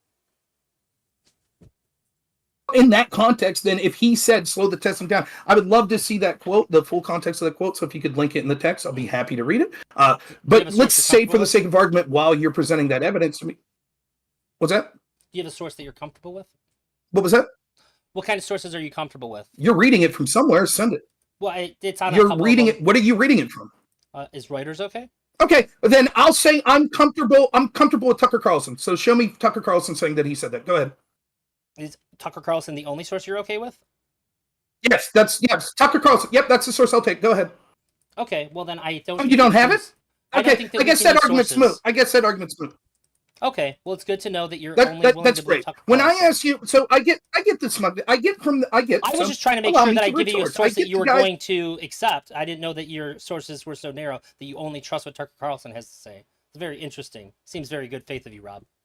Are you finished? Are you finished? Would you like me to respond? You're running the show, so if you would like on this topic to continually interrupt with your laggy ass internet, that's fine. Can I respond? Yeah, I stopped talking. Okay, so when I asked you what sources you were talking about, I was talking about studies that actually looked at data that was talking about these things. So I asked because I didn't want to source something that you would later say, I don't trust that. I'm more than happy if you say, here is a quote from Donald Trump, and you present it from CNN, or from the Washington Post, or from a video that was on YouTube, or from the New York Times, or from Fox News, or from Breitbart, or any of those other places. If it is a quote, and then we have a quote that made, I have a quote that made, I have no problem, whatever source you would want. Whatever you're reading from would be sufficient for me to read this quote. You're trying to be smug because you were proven that you don't actually read the most prevalent sources that Democrats would trust, like the CDC, even though you claim that you were an expert that's read almost near anything when it came to the efficacy of forcing people that had a previous infection of COVID and whether or not they should take a vaccine or be forced to follow through with the vaccine mandate. And so now you're trying to be smug on this topic, which is fine. It doesn't suit you well because not only you're not good at dating, but you're also not You good want at a being video? humorous or trying to get me in these alleged gotchas. So I'll take whatever source you want. Nonetheless, what I'll say specifically to this quote, if you would allow me to answer specifically on the quote, yeah, there's no evidence. I think it would be a bad thing if Trump was saying specifically that we shouldn't test because he was worried that the amount of numbers were going high. There could be reasons for why he would say that, but wording it that way is definitely poor. For example, you would say that if we were saying that the number of people getting infected were going up and therefore we should lock down, maybe we should put the reins on that because we don't want lockdowns. But it's still a terrible way to say it. The way I would say it is, it doesn't matter exactly how many people are testing positive for COVID. The question we should ask ourselves is, how many severe negative effects are we have? And do things like lockdowns solve that? And I think the answer to both of those would be that no, lockdown shouldn't solve that. And it seemed that when it came to hospitalizations, on average, over the course of the pandemic, hospitalization and ICU beds were down compared to what they'd been to previous years. But yeah, I disagree totally with Trump saying that statement. Okay? Okay, that's all I asked. And then you asked for a source, and I was just trying to make sure that I was going to give you a source that would be acceptable. All that other stuff that you're assuming that's not who I I think am. you were being smug and we could all see it, but that's fine. Okay, you're just misinterpreting me, dude. Okay? Anything else to add? On what you just said, I don't know how I'm going to. I don't know I what mean, you. whatever you want to talk about. Sure. Do you have do you not believe that the Trump administration could have pushed through tests that did work? The first tests that did come out were tests that got rushed, but we had tests that were perfectly viable to use, and all they needed was an executive order to be able to go out because there was a regulation stopping them from being used because they didn't test for something else also, or sorry, that they tested for something else also, not just COVID, and therefore they couldn't be used for this instance because of a regulation that could have been pushed through by Trump. They were aware of it and they chose not to do it. Do you disbelieve that and need a source for that? If No, so, I can get you one. that sounds like that. I'm unaware of that. Okay. I'm unaware of that. But okay, you want me to answer? I'm unaware of Yeah. that, but that certainly could have happened. I've conceded the entire time at the beginning of this that I thought testing was one of the areas that Trump administration, that the Republicans and Democrats that were spending these billion, if not trillion-dollar bills that were designed to fight COVID in an emergency way, were failing in many things. They were failing, for example, on testing. They were also failing on other treatments that could have been used to treat COVID that weren't necessarily vaccines. They were failing on just sort of things like public knowledge. Trump owns this. So do Democrats, so do Republicans. For example, there were questions that people I knew had. There were simple questions about things as simple as like hand washing or the way to wear your mask. Why wasn't this shit being talked about by the Trump administration every night on national television? It should have. Why wasn't it being talked about by Democrats? Why wasn't it talked about by Republicans in the House or Senate? It was absurd how little information was getting out there. So yeah, when it comes to testing specifically, I criticized the Trump administration in real time. I criticized the Democrats that were in charge, I believe at that time, of the Senate for the spending bill that they were putting out that didn't have anything specific about testing. It didn't seem that there was a big push from Democrats to be pushing things like testing that should be going forward. But certainly there were a lot of problems once we started to get testing that it seemed like it didn't solve things in the way that even I thought that it would do a better job of doing. Okay. Do you acknowledge that Trump switched his rhetoric on COVID once it started to infect more red states? and deliberately downplayed COVID the entire time that it was affecting primarily blue states? No, I don't acknowledge that. I think, in fact, a lot of what was going on, for example, let me preface this, I know this isn't good form, but would you admit that Dr. Fauci has no reason to carry water for Trump? He doesn't seem to really care for him, correct? I don't know. I don't know the guy. Okay, well, Fauci, when we had the infamous, Trump talked to, was it Bernstein? Trump talked about how serious COVID was behind the scenes to Bernstein, but publicly he was saying different things. Fauci went on national television and said, actually, the things that Trump is saying publicly were in line with what we are recommending to him. And one of the overall problems, what you're saying, I'm actually going to be more charitable to you than most people would when saying that I still do believe that the buck stops with the president at some level. But the Democrats were saying that Trump should have taken a back seat and it should have been people like Fauci and Birx that were running things. So the question I have, seeing as how Trump's not a virologist or an epidemiologist, if he was going in line with what Fauci and Birx and others like Francis Collins and others were telling him to do, what is really the blame to him? So, for example, we see that right out of the gate, we saw that Fauci came out and said, don't worry about masks. They don't work anyways. You don't need them. Then he came out a month later and said, actually, we lied. We were worried that you were all going to have a rush on masks. We didn't want to panic everyone and cause rushes on, shortages of food and toilet paper and masks, etc. So we intentionally lied to you. Given that was clearly the take from Dr. Fauci, that they were trying to not induce panic, I have a difficult time on this topic specifically blaming Trump for listening to Fauci with a message of optimism, saying, look, we're going to get through this. It's not as bad as it seems. If that's what his team was recommending that he do you think he should have overruled the rule of them and said, I don't care what Fauci and Birx, etc. say. I'm going to go out and say, oh my God, this is really shitty. We're in a lot of trouble. If you think that he had different information available to him that what Dr. Fauci was saying was not correct, then I would say, yes, he has a duty to the American people to tell us that and not go in line with what this guy is saying. I think that it would be his duty to expose that and keep the American people safe. So you would argue that you could never foresee a time where an executive administration should downplay a situation because if they didn't, there would be mass panic or something like that that would make the situation worse. Are you suggesting that's what he was doing? I'm suggesting it seems to be that that's in line with what Fauci, etc. had done. That's the exact rationale they gave for why they, according to their words, right. What I'm saying is he was listening to Fauci and them. We know that Fauci and them already admitted in a previous scenario when it came to the mask that, yes, we lied to people because we didn't want to panic them. So you're saying that Trump did know what was correct, but he decided to say what Dr. Fauci told him instead. No, I'm saying that Trump probably had some base idea that COVID was a serious situation, which he never denied that it was serious. He didn't really deny that it was serious. But I think that he was like listening to people like Fauci and them that were saying, here's how you approach it. A message of optimism. You don't want to freak people out. And he said, okay. Did he know that what he was saying was a blatant lie? No, I don't think he knew that. I think that he had reason to believe there was optimism because of the people around him. For example, he was accused of lying over and over again, saying the vaccine's on its way, it's going to be here. And almost every expert and talking head from the Democratic Party was going on television saying, it's impossible. It can't be here in that time frame. Trump is rushing it. It will be dangerous. He can't say things like that. And then it turned out he was correct. And they immediately went from, I wouldn't trust it, it's dangerous, to, not only do we trust it and it's the best thing ever, but you should all be forced to take it. Okay, so you're saying he never made it seem like it wasn't that big of a deal. He repeatedly said that it was just going to vanish. Countless times he said it's just going to disappear. It's just going to vanish throughout the beginning of the pandemic. You don't think that's him not taking it serious? You just said you don't think that he ever acted like it wasn't serious. What month? What month did he say that? What month did he say that? He said it in October before it got here. And then throughout the first several months of the pandemic, he repeated this rhetoric. Okay, like what other month other than October before it got here? He repeated it like 5 times in February. He repeated it in March several times. Drazi, the question is whether or not that's actually downplaying it based on when he's... Well, no, he said what month. Oh, no, I heard you. His question is, his question is like, what is it downplaying based on when he said it? So is the information that we have at the time actually enough for him to know that he is saying something that is downplaying? Yeah, that's so I'll answer this in 2 ways. I'll answer this in several times. Okay, I'll answer this in 2 ways, right?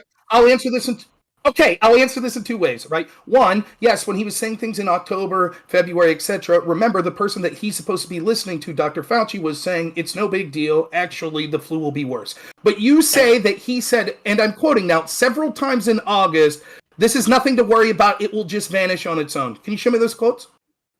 Yeah, I have a whole list of them. And when I say October 2, I'm also talking Sure. October. I'd like to see the ones in August. Right. I'd like to see the ones in August where he said, don't worry, it'll vanish on its own. I'm sending it to you. Okay. Also, past that, he said it's going to run its course and just vanish. Beyond August. Yeah. Oh, wait, I can just click Okay. stuff.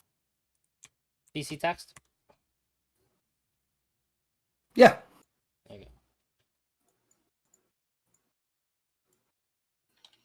If you want video, I can pull that, but it's going to take me a little bit longer.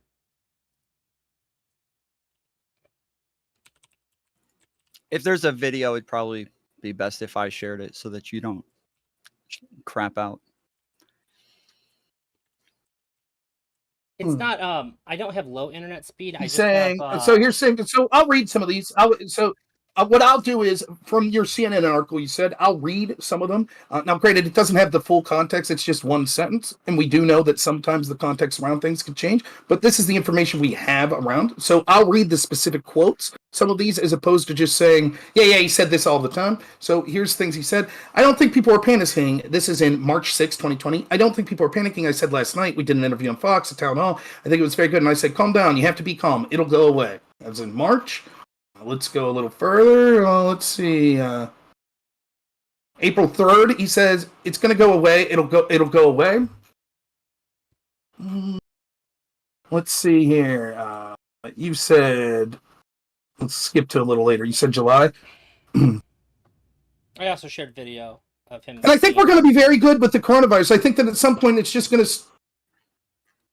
Okay, July 1st, 2020. I think at some point I think that at some point it's just going to sort of disappear. I hope. July 22nd, we're going to beat it. Yeah, we're going to beat it. And with time, you're going to beat it. It's going to be okay. You know, I say it's going to disappear. And I say, oh, and they say, oh, that's terrible. He said, well, it's true. I mean, it's going to disappear. Before it disappears, I think we could knock it out before it disappears. And frankly, this is August 13th, 2020. Frankly, you know, we've had a tremendous market. You know, I've talked about that, the stock market. Think of it. We're almost back to where we were and still in the pandemic, which is going to go away. And I'll say it'll be going away. And they'll scream, how can you say that? I said it because it's going to be going away. Sounds to me like what he's saying is eventually we'll get through this. It will go away. This is in line with science that talked about how things like natural immunity would actually mean that we would have protection from this at some point once we got sort of a herd immunity. So I don't think he's saying anything as nefarious as you seem to be implying here. The idea that this was downplaying, what's the alternative? Was he telling people to go hug a Chinaman? Was he saying that it would be xenophobic to stop travel from places where the virus was, like China? No. It seems that I can't hear you. I believe you're muted. Okay, that's cool. We can do the rest of the debate like this. Okay. Alternative would be to discuss the reality of the situation that we were facing. The pretty obvious alternative. Okay, yeah. The reality of the situation, which was what? That there was mass-induced panic that the panic was so bad that we did things like force COVID patients into nursing homes that led to tens of thousands of deaths? Yeah, Rob, I think that would have been a better alternative. I think that's a good read on what I'm suggesting that he say. Okay, will you acknowledge that there were many people, particularly in blue states, that were so panicked by COVID and overselling it that they, as a rationale for that, forced COVID patients into nursing homes?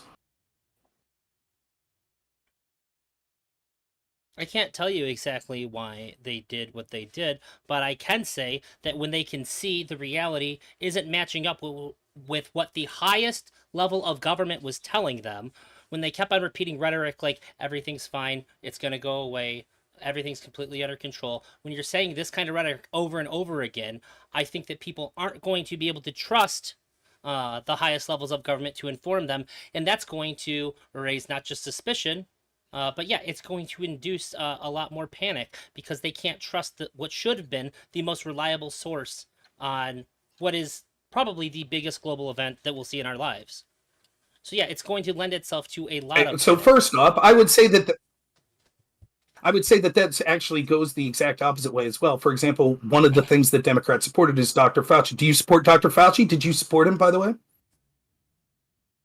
I don't think he's done anything that was particularly egregious.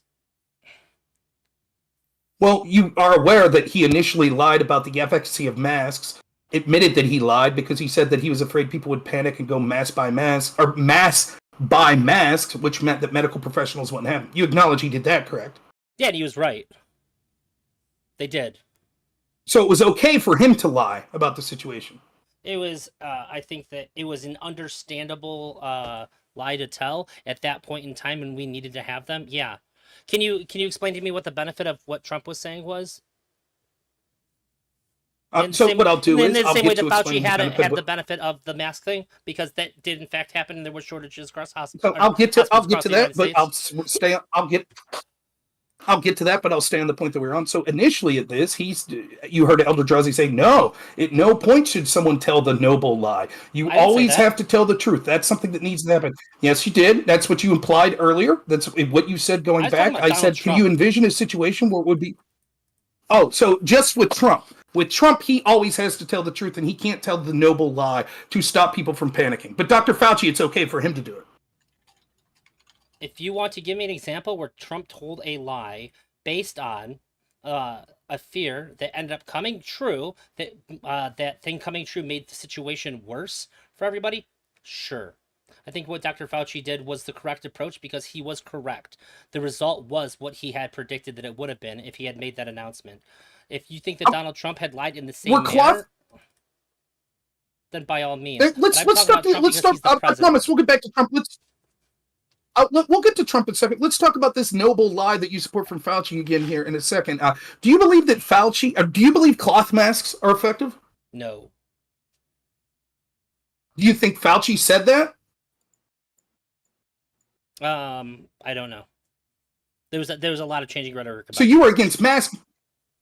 So you admit mask mandates were bullshit because cloth masks aren't effective. I think that using a cloth mask to abide by a mask mandate is ridiculous. Okay, what type of mask should we abide by? Only N95 ones? Yeah, that's the only ones I've ever used. Okay, so just to be clear, you're aware that none of the mask mandates said that you had to wear an N95 mask. And probably 90 to 95% of people were wearing masks that weren't N95 masks, which you're admitting weren't working. Yeah, sure. I think that could have been handled better. Absolutely. Okay, and you admit that Dr. Fauci said those masks were effective. Maybe not as effective as N95, but they were still worth wearing? I believe he said that when that was the understanding. So he was wrong at the time? Yeah. I'm okay with people being wrong. Okay, do you believe... Okay, fair enough. That's perfectly fine. Do you believe when he came out and said, never mind, we lied to you because we didn't want you to mass panic and buy masks, do you believe at that point he thought cloth masks were effective? I don't know. What do you mean you don't know? That's what he was saying. Oh, if he said it, then sure. That wasn't what you had presented to me. Okay, then my question to you...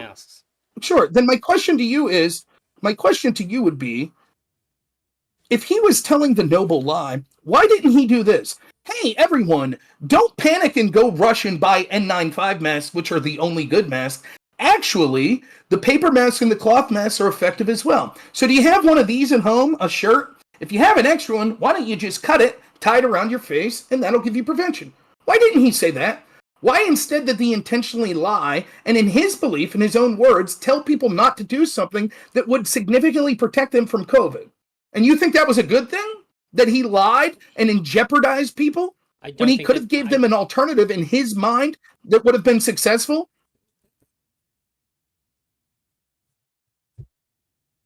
No, I think that he did what he thought was the best thing. I think that people can make mistakes. I disagree. If he thought cloth...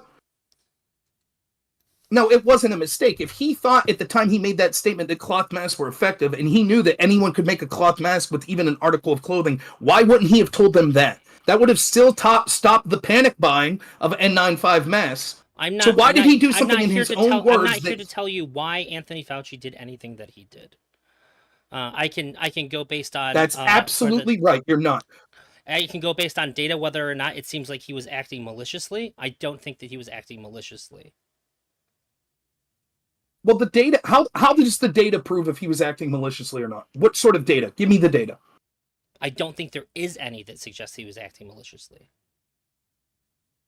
Well, what would that data look like? Let's say that we had white papers that showed that cloth masks were wholly ineffective, and then he said you should wear cloth masks; they're effective.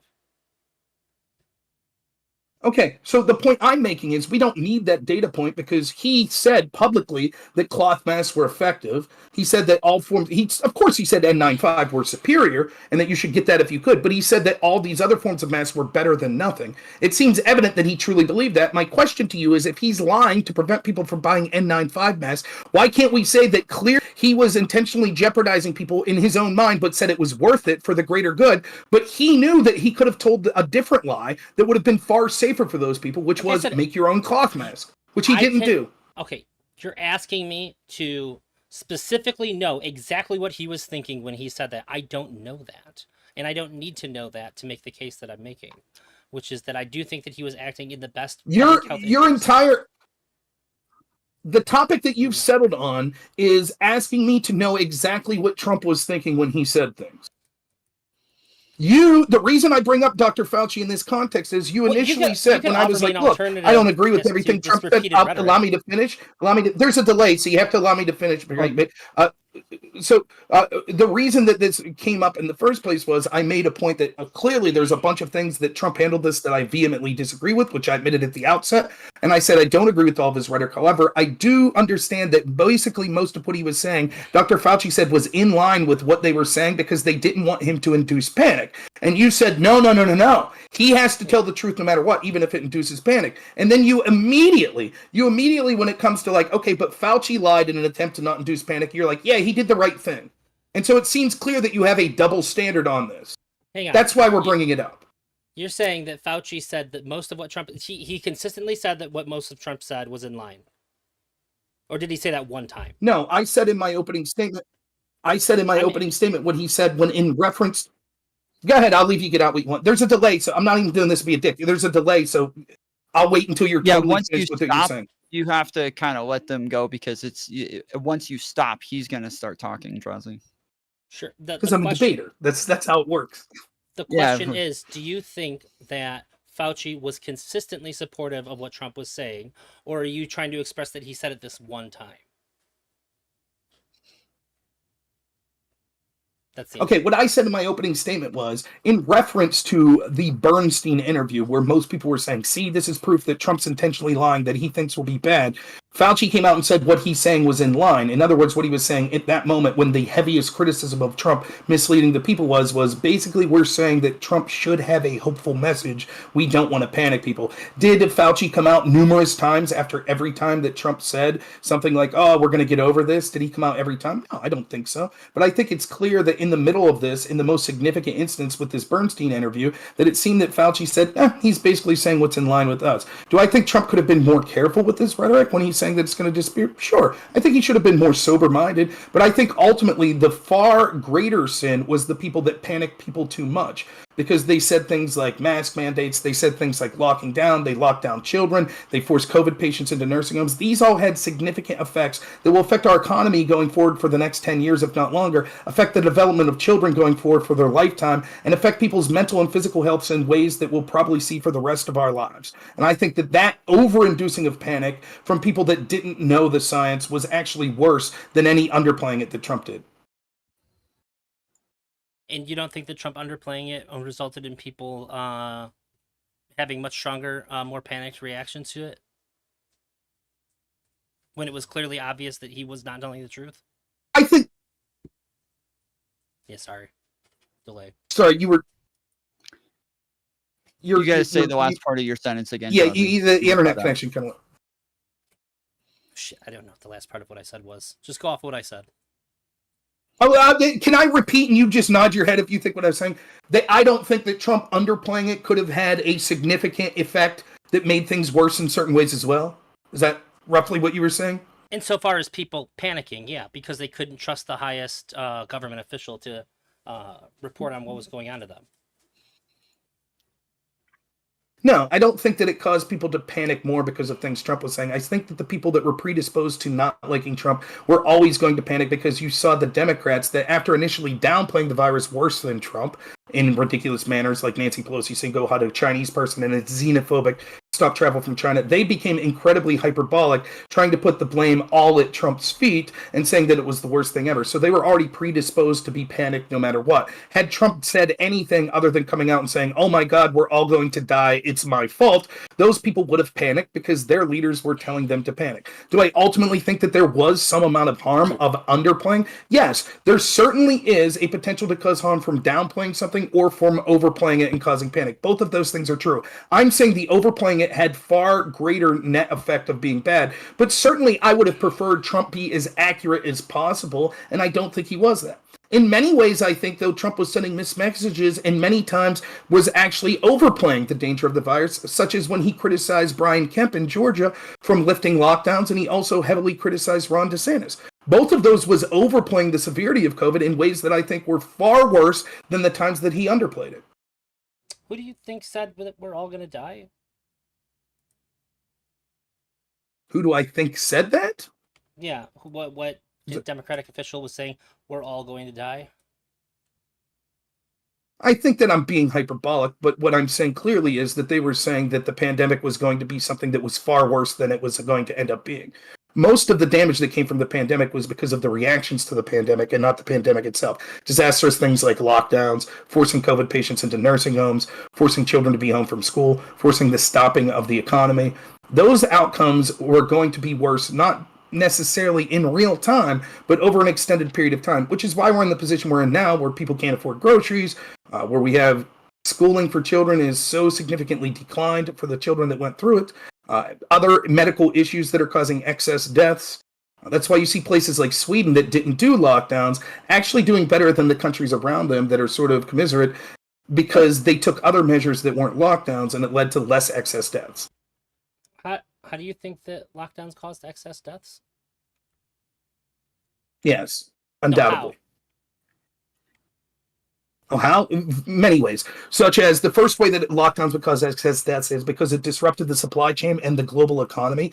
And it is a clear line that we've seen from economists throughout probably all recorded history that the more poor that an economy gets, the more that it causes excess deaths. This could be at the base level of things like starvation, which I believe the World Health Organization talked about the increase in the amount of people that were in starvation because of the pandemic and the lockdowns and the supply chain starting. But it also could do things of like crimes or deaths of misery, such as people that became alcoholic, people that became drug addicts. Then there were people that weren't getting treatment for other illnesses. I could give you anecdotally, my brother, who had severe epilepsy, was scheduled for brain surgery to cure his epilepsy. That had to be put off for like 9 months because all of the hospitals in this region, even though there were almost no cases of COVID, were shutting down the hospital for people that were getting those sorts of treatments because they were panicked that any moment there could be a mass influx of people that needed ICU beds. And so basically the hospitals were so empty that they ended up laying off dozens upon dozens of nurses because they were no longer making money. So there are tons and tons of ways that the lockdowns cause people to not get other sorts of vaccines. It caused people to not go for preventative treatment, such as treatment for heart disease, cancer, prostate screenings, things like that. The numbers are quite stark that there was quite a bit of damage that was occurred by the lockdowns. And they were unnecessary. They didn't have almost any benefit whatsoever. Are you suggesting that there weren't hospitals at peak capacity and they weren't prepping for something that was a real reality throughout the United States? Of course, there were individual hospitals that could be at peak capacity, but you could take any year and any virus, even the common flu, and you could see that there were times that individual hospitals were at peak capacity. The numbers seem to suggest that overall, the amount of hospital beds being utilized during COVID was slightly less than it had been in the 5 years previous. So on average, no. The idea, of course, you could point to a couple hospitals and saying, well, this hospital was at peak and this hospital was at peak. But if overall the amount of beds being used had declined, then it goes to show that the panic narrative we had. And again, I would like your answer because I think that if both of us are human beings and we are against excess deaths and unnecessary deaths, how could you defend, or what is the rationale that you think you would have for these governors, Democrats, all of them, that forced nursing homes to take COVID patients. Like, you're aware that the people in nursing homes would have been the most likely to have died or have a significant case of COVID, and yet we forced them to accept COVID patients while simultaneously locking down young, healthy people from going to work because we said, if you don't, grandma may die. How can you defend that? The only possible defense, and I'll shut up and leave you answer, but the only possible defense I think you could come with is, well, they were scared, which goes to my argument that the people that over-panicked were worse. I don't think that the hospitals that did keep beds open was not a irrational response. 1 in 8 hospitals were at 95% of their ICU capacity in 2021, in 2020. I think that it's perfectly reasonable to try to... What's that number on an average year? What's the number on an average year? Yes. I would assume that the vast majority aren't at capacity. Otherwise, they'd make bigger hospitals, Rob. So I'll try to. This is a lame excuse, I know, but I'm not at my home computer. At my home computer, I do keep tabs frequently on hospital utilization in the United States. The data I saw showed that on average, hospital utilization was down over the years 2021, 2022, 2023, the peak pandemic years. So is it true that there could be 1 in 8 that were at near peak? I think that near peak number, if I'm not mistaken, is 95%. Ones that were at least at 90 or 95%. Is that correct, what you're reading? It was 95% is what I was reading. Okay, yeah, that's what I thought. I've read that study as well. That could be true, but what you're missing is that's true all the time. That's probably true right now. That's probably true for this year. That was probably true in 2018, 2019. So yes, you could take all of these years and say, yeah, there was peak capacity in many of these hospitals in 2018. Would we then intentionally send people with infectious diseases, infectious respiratory diseases, into nursing homes? Of course not. We wouldn't do that. That would be considered monstrous. Yeah, I don't see anything that suggests. I'm looking through a bunch, and it seems like hospitals at about half capacity is like the trend on non-COVID. That's not true at all. And unless I'm brutally mistaken, I don't believe that's true. Yeah, that's all that's the only thing I'm seeing for like a high number is like about 55% capacity. I mean, I'll just have to say, like, probably That's for 2018 at least. I was already looking at 2018 when you suggested 2018. What year was that? 2018. Wait, did you say your 2018? Yeah, I was looking at like how there are ways that I can find this. So the best reporter in the country on this, in my estimation, is a man by the name of Phil Carpin. Though I'll admit that I'm biased. But I think Carpin's did a fantastic job on this, of presenting this. So that's where I got this information. Is it true that he could have been incorrect? Sure. Like I said, it sucks that I don't have access to this right now, but I'm going to try my best before this debate ends to find the charts and the data that suggest this. It's actually more difficult than you would think. I have a list of all the hospital beds in 2018. So in Colorado, I'm not seeing if you guys... If you guys don't mind, I mean, the only things that I keep reading keep saying stuff like the average number of total staffed beds for hospitals is 130 according to Hospital View. The chart shows a distribution of hospitals by their bed size for 2023, and then also shows 2028. And then what was your number for 2021, Drosy? Well, I had 2021. 1 in 8 hospitals were at 95% capacity. For their ICU beds. I did put a link in Fox 2 News. And did you get what that criteria was to be? What did you get? What is the criteria for peak capacity? 95% or higher. So here's what I have. I'll present this to you. It is a graph that is from healthdata.gov. Right, and I'll present this to you. You do what you like with it. I'm going to put it in the VX chat. And I'll bring it up for my audience to see as well. So this is from healthdata.gov, so it's a gov website. What you'll see here is if you look at it, the red line is the 7-day average pandemic census of hospital bed utilization over those times, right? So you can see, for example, on 7/26, 8/16, etc., that red line. And the blue is the average in each year of a hospital bed utilization. And you can see that on the average years, it was higher than during the pandemic. Now, this is the hospital average census, which I believe is... accounting for ICU beds, though. This is what we care about. Well, okay, well, that could be true. It could be true that ICU beds are uniquely different, but that seems to paint a stark picture that when it came to hospital utilization in general, right? Yeah, the reason why they weren't taking a lot of other people for other things is because there was people with COVID in the hospital.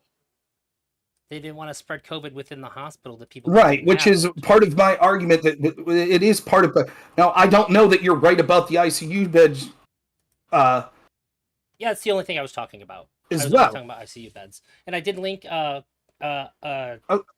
I don't know, graph chart, whatever. It's a breakdown of all of the hospitals in Colorado in 2018, and it shows how much each individual kind of bed was being used, but none of their ICU beds were anywhere near capacity for the year of 2018. So here's Kirpin says, DC dashboard COVID hospitalization beds under 400. COVID ICU census 65, lower than the same date last year. With 1 day left in the month, January COVID associated dashboard deaths total 70, down from 128 last year. That's not answering the question. Yeah, we don't have to super stick on this. It seems like I got like it seems like you had like a Here's more data. I mean, the data I'm looking at suggests you're incorrect. It just does. Like I'm looking at here now, again from healthdata.gov, total staffed inpatient beds, 7-day average inpatient beds, inpatient beds used, confirmed influenza patients, COVID patients, 7-day average total staffed, right? Even these numbers seem to suggest that the hospital, the ICU, the inpatient beds, this goes from 2020 to 2022. Okay, so this I don't know. It's something. It's sort of a moot point. I think that I'm correct about this. I think that the narrative that all of these hospitals were at capacity or was so much worse than normal, I don't think is true. But I will fully admit that I don't have that data to bring to bear right now. I don't think you're providing data that really suggests otherwise, that shows that it was massively more abnormal than other years. And I think that we're conceding that at least the data shows hospital beds in general were down over the time of the hospital. Nonetheless, the specific question of over-inducement of panic forced things like sending COVID patients to nursing homes. How can you defend that? Why would I be defending that? I said that the Trump administration did worse than he's giving you a dichotomy of one versus the other. Yeah, I don't accept. Okay, this let me rephrase the question. It seems that we're having a discussion about what caused more harm, the underplaying of COVID or the inducement of panic by overplaying COVID. I say that the only rational reason I could come up with of why these states would send COVID patients to nursing homes was because they were over-panicked. And therefore, when we see the tens of thousands of deaths that occurred in states like mine of Pennsylvania at nursing homes, and then in states like New York where they intentionally tried to cover up the numbers, that seems to suggest a real harm that led to real tens of thousands of deaths because of the over-panic. Do you have any argument as to why over-panic isn't to blame for that? I don't see any reason why I think that over panic is to blame for that. It just seems like people made the wrong call. What would can you give me any hypothetical reason why they would have sent COVID patients into nursing homes other than that they were panicking? For whatever reason, they thought that was the best move to make. I think that it was the wrong move to make, and I don't support it. So I'm not really attuned to understanding why somebody would do something that seems very wrong. But I don't think that there's any. When you said earlier, He's telling you that it's panicking, though. So he's already giving you his rationale for why he thinks that they would do it. And he's saying that their panic is so high that they are willing to go and do something drastic because of how much they're panicking. So you saying, well, I don't think they would do something wrong on purpose. He's saying, well, I'm already giving you the rationale for why they're doing something wrong. They're panicking. Yeah, I think that they thought they were doing the right thing. Yeah. But there's no rationale for why they were doing the right thing. For example, I've done this experiment dozens upon dozens of times. Tom, do you mind being a guinea pig here for a minute? I know it's not conventional to ask the moderator, but do you mind? If I was to ask you, Tom, you're not a virologist, right? You're not a medical professional, correct? Not today. You would call yourself an average person, a layman, when it comes to sort of understanding of virology. Okay, if I was to say to you that there's going to be a respiratory virus that's going to be incredibly dangerous that's coming about in 2025, and I asked you, which people do you think would be most susceptible to that virus? Can you give me a list of the type of people you think would be most susceptible? Probably the oldest and the youngest. People that, yeah, exactly. People that have deteriorated immune system, particularly the very old and the very young. So if an average person like Tom, and pretty much everyone listening knows, yes, the absolute population that would be most at risk for a virus like COVID would be like people like that are very old, particularly very old people that are in nursing homes, which by the very nature probably means that their health's not the best. What possible rationale, if me and you and Tom and average people that aren't virologists understand that those are the very people that we should be shielding against COVID the most, if we know that, how could the experts that are virologists be so wrong that they were like, you know what, let's send COVID patients right into that nursing home, which then had the predictable outcome of tens of thousands of people dying. They weren't sending people that were COVID positive. They were sending people that were in COVID remission to the nursing homes. Yes, people that still had active cases of COVID. No. They were supposed to That's not true at all. You're absolutely, completely incorrect.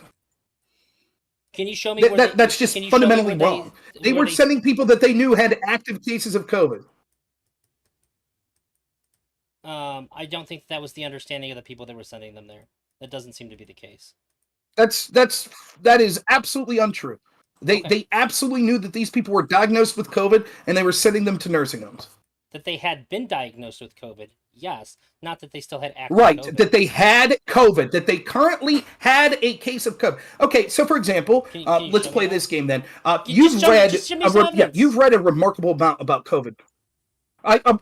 We'll get to that. I'll show you the evidence. You've read a remarkable amount about COVID. So let's say in April, May of 2020, how long were you infectious when you had a case of COVID? How long were you able to infect other people for? Correct. They were recommending... If you had a case of COVID. Depending on the source, they were recommending 10 days to 2 weeks after initial symptoms. 10 days to 14... Fine, we'll go with the upper end, 14 days. Yes, I'm absolutely telling you that they sent people into nursing homes within that 14-day period. And their understanding was this person has active COVID that they can spread, and we're going to send them to be around other people. Not in isolation. Yes, that's exactly right. Okay. That's exactly right. And the rationale that was given from people like Cuomo and others were, we were panicked that the hospitals were going to fill up. So we needed to create space for new patients that were coming in. So when we stabilized people, we sent them to nursing homes where they would have medical equipment that could help treat them. But they understood that they were still within that period of time that they were suggesting other people quarantine if they had symptoms. And the predictable results were that tens of thousands of people died. Then you saw with governors like Cuomo, what he did was he was caught intentionally trying to hide the numbers because they were ashamed at how bad it looked politically for them because there was no excuse. Now, I'm being charitable in saying the reason they did that was because they legitimately shit their pants with panic. Okay, but it could be that they're just corrupt. Send you proof that they sent them within 14 days. Okay. It seems like they thought that the people were going there and they were not able to spread it anymore. And then after finding that out, they changed what their policy was and then began to make them have a negative test before they could go, period.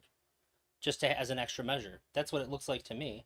So I find it, I just want to say, I will look for this. I will try to find the specific evidence of this. It is But it's happening all incredible over to the me, place. though, You as should have an someone who has abundance of bragged that evidence. Hold on, Drowsy. Hold on. I will bring up the evidence for it. You admit that the evidence exists. Now what you want me to do is find a very specific piece of evidence. That the evidence exists that they sent COVID patients, but I have to provide to you that they sent COVID patients only because they thought that they weren't infectious. That's what I have to do. And so I will look for that evidence and see what I can find. But it I is wouldn't ask you to amazing send to me evidence that someone who is a contradicting someone that is a self-styled expert who claims that has read everything at least for the first 2 years on this has been remarkably ill-informed in a great many of topics on this. I find that incredible. This Misrepresenting isn't some everything I'm topic saying. I sprang on you. You're saying that I'm saying What's stuff that? that I'm not. You keep saying that I'm saying things that I'm not saying. No, I asked you to show me Okay, evidence that they then were knowingly sending people to the nursing homes with COVID, with active COVID that they could spread. I didn't ask you Okay. to the contrary. Yeah, so at the time the like information was updating and changing pretty consistently, whether or not we knew that they were going to be infectious for 2 weeks at the time, or whether or not they thought that people weren't infectious anymore. I think that's what Drowsy's saying is, yes, they may have done something that actually put people in danger, but they may not have had the right information at the time. So And New after they York's law that after they New realized York's that they law made a that mistake, Cuomo they signed on changed March it. 20. I get it. Sorry. New York's law that Go ahead. New York's law that they said that Cuomo signed on March 25th, 2020, it was an order that he issued that stated, quote, no resident shall be denied readmission or admission to the nursing home solely based on confirmed or suspected diagnosis of COVID. The order was rescinded May 10th. In other words, they didn't say, oh, only people that had COVID cases that have cut out the infectious nature of it. The order was quite clear.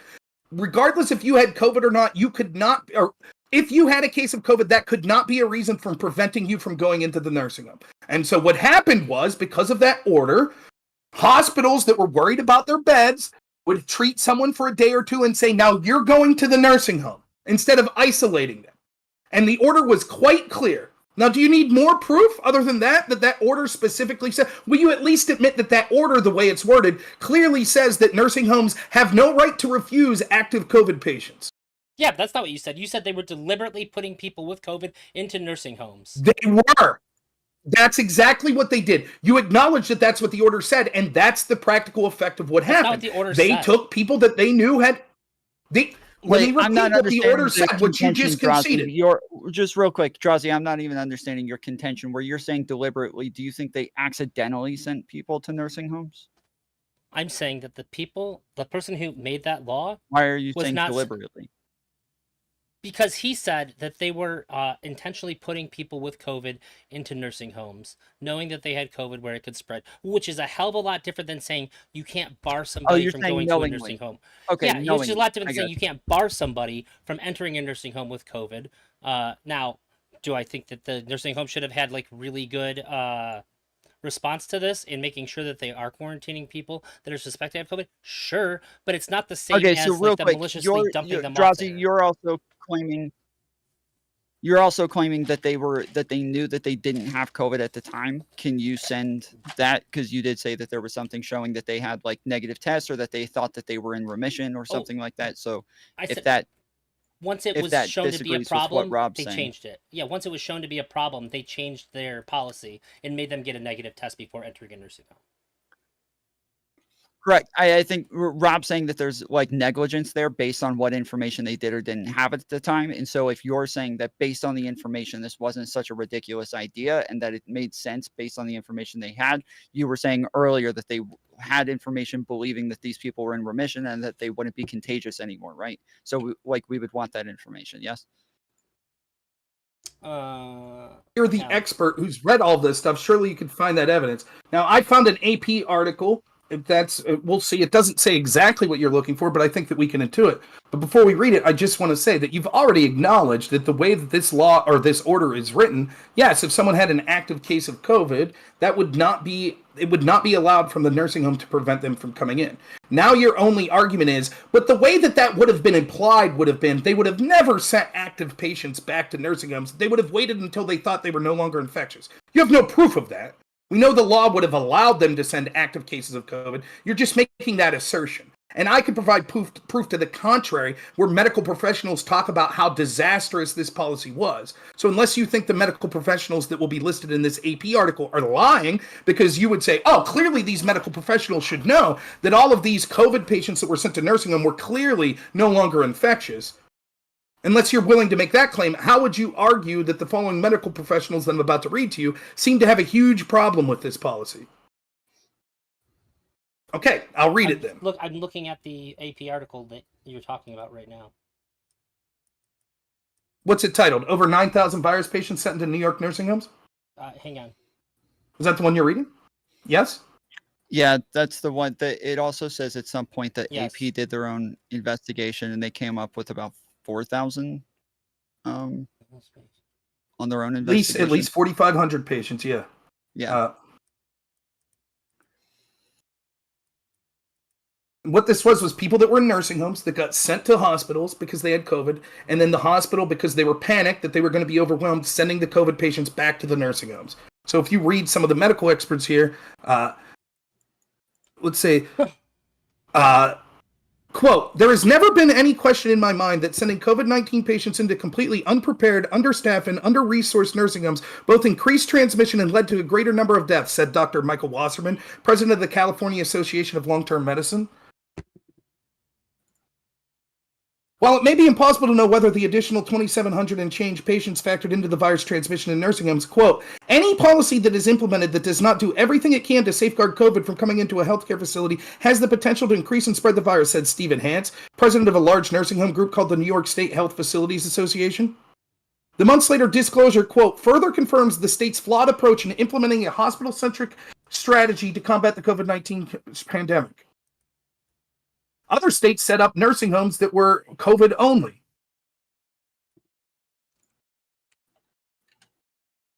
The flurry of disclosures came late last month after Attorney General Letitia James, a Democrat, issued a blistering report accusing the Cuomo administration of underreporting its nursing home deaths by more than 50%.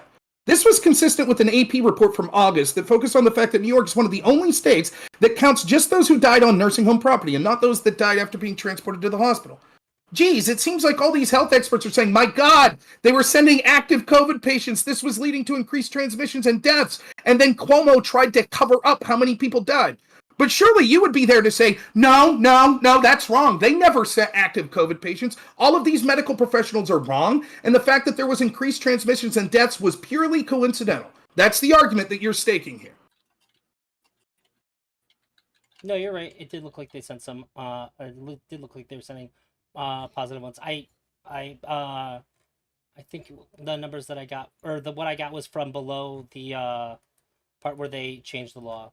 That's my bad on that. But also, now they also did that in Pennsylvania. In fact, I did say that I didn't agree with how the nursing homes were being ran, or how the nursing homes in general were a hotbed for death in general during COVID. So my question then, going back to why we initially came to this, what would the possible rationale for that decision be other than over panicking?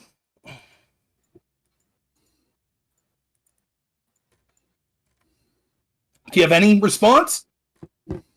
Simply not having strong directives from the federal government on what to do, and people are trying to make their best guess at the situation. It would have seemed like a good time for the Trump administration to step in and do something about it when this was happening, wouldn't it have?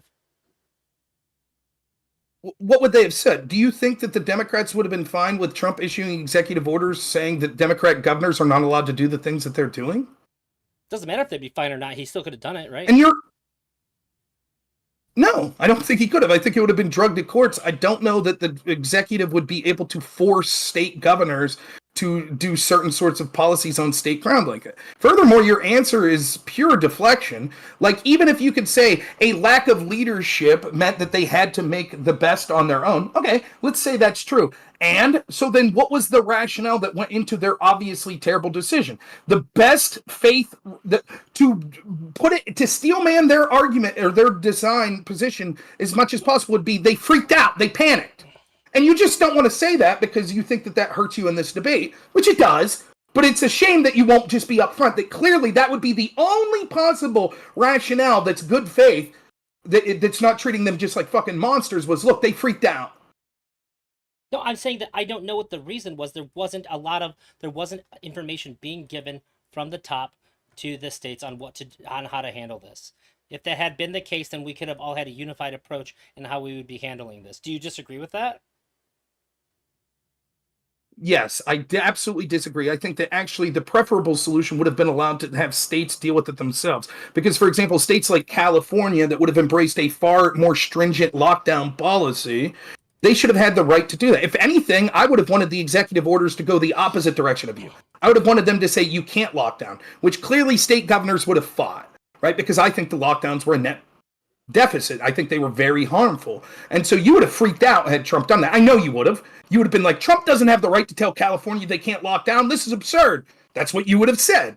But instead you're saying, no, I think Trump should have had the right to tell all these states that they should have locked down, that they should have taken more stringent policies. I fundamentally reject it. But we're coming up on an hour right now. Drazi, based on the fact that the federal government did say they did leave it to the states to make their own decisions, do you think that this was like a negligent decision made by the Cuomo administration?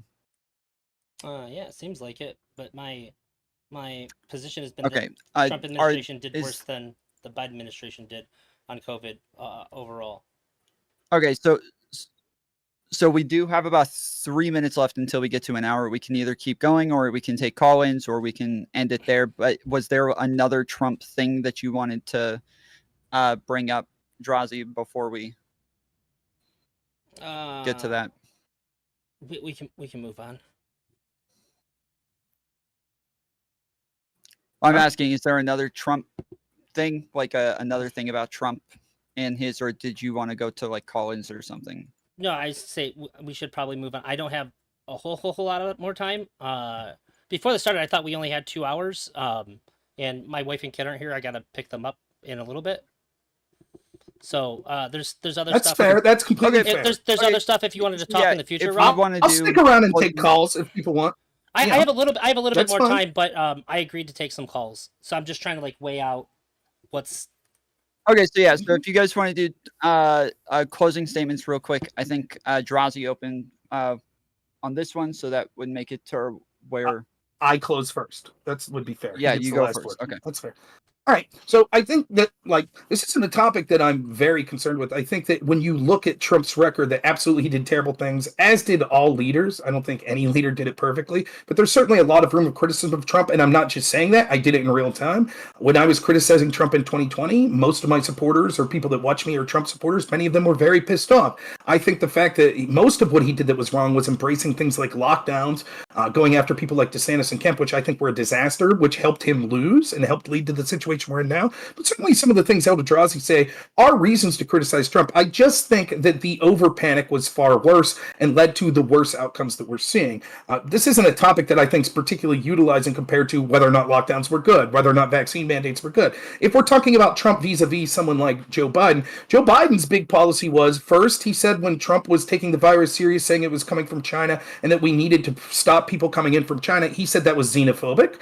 Then he questioned the efficacy of the vaccines, which I'm certain that Eldrazi thinks the vaccines are the best thing that we could do or the best thing we have going against the virus, as he seemed to intuit on the mandate section. And so the only one of those two that was against vaccines was Joe Biden, which probably sent the signal to millions of people not to trust the vaccines, which he's saying is something that would be terrible. And then once Biden was in office, what was his big plan to deal with COVID?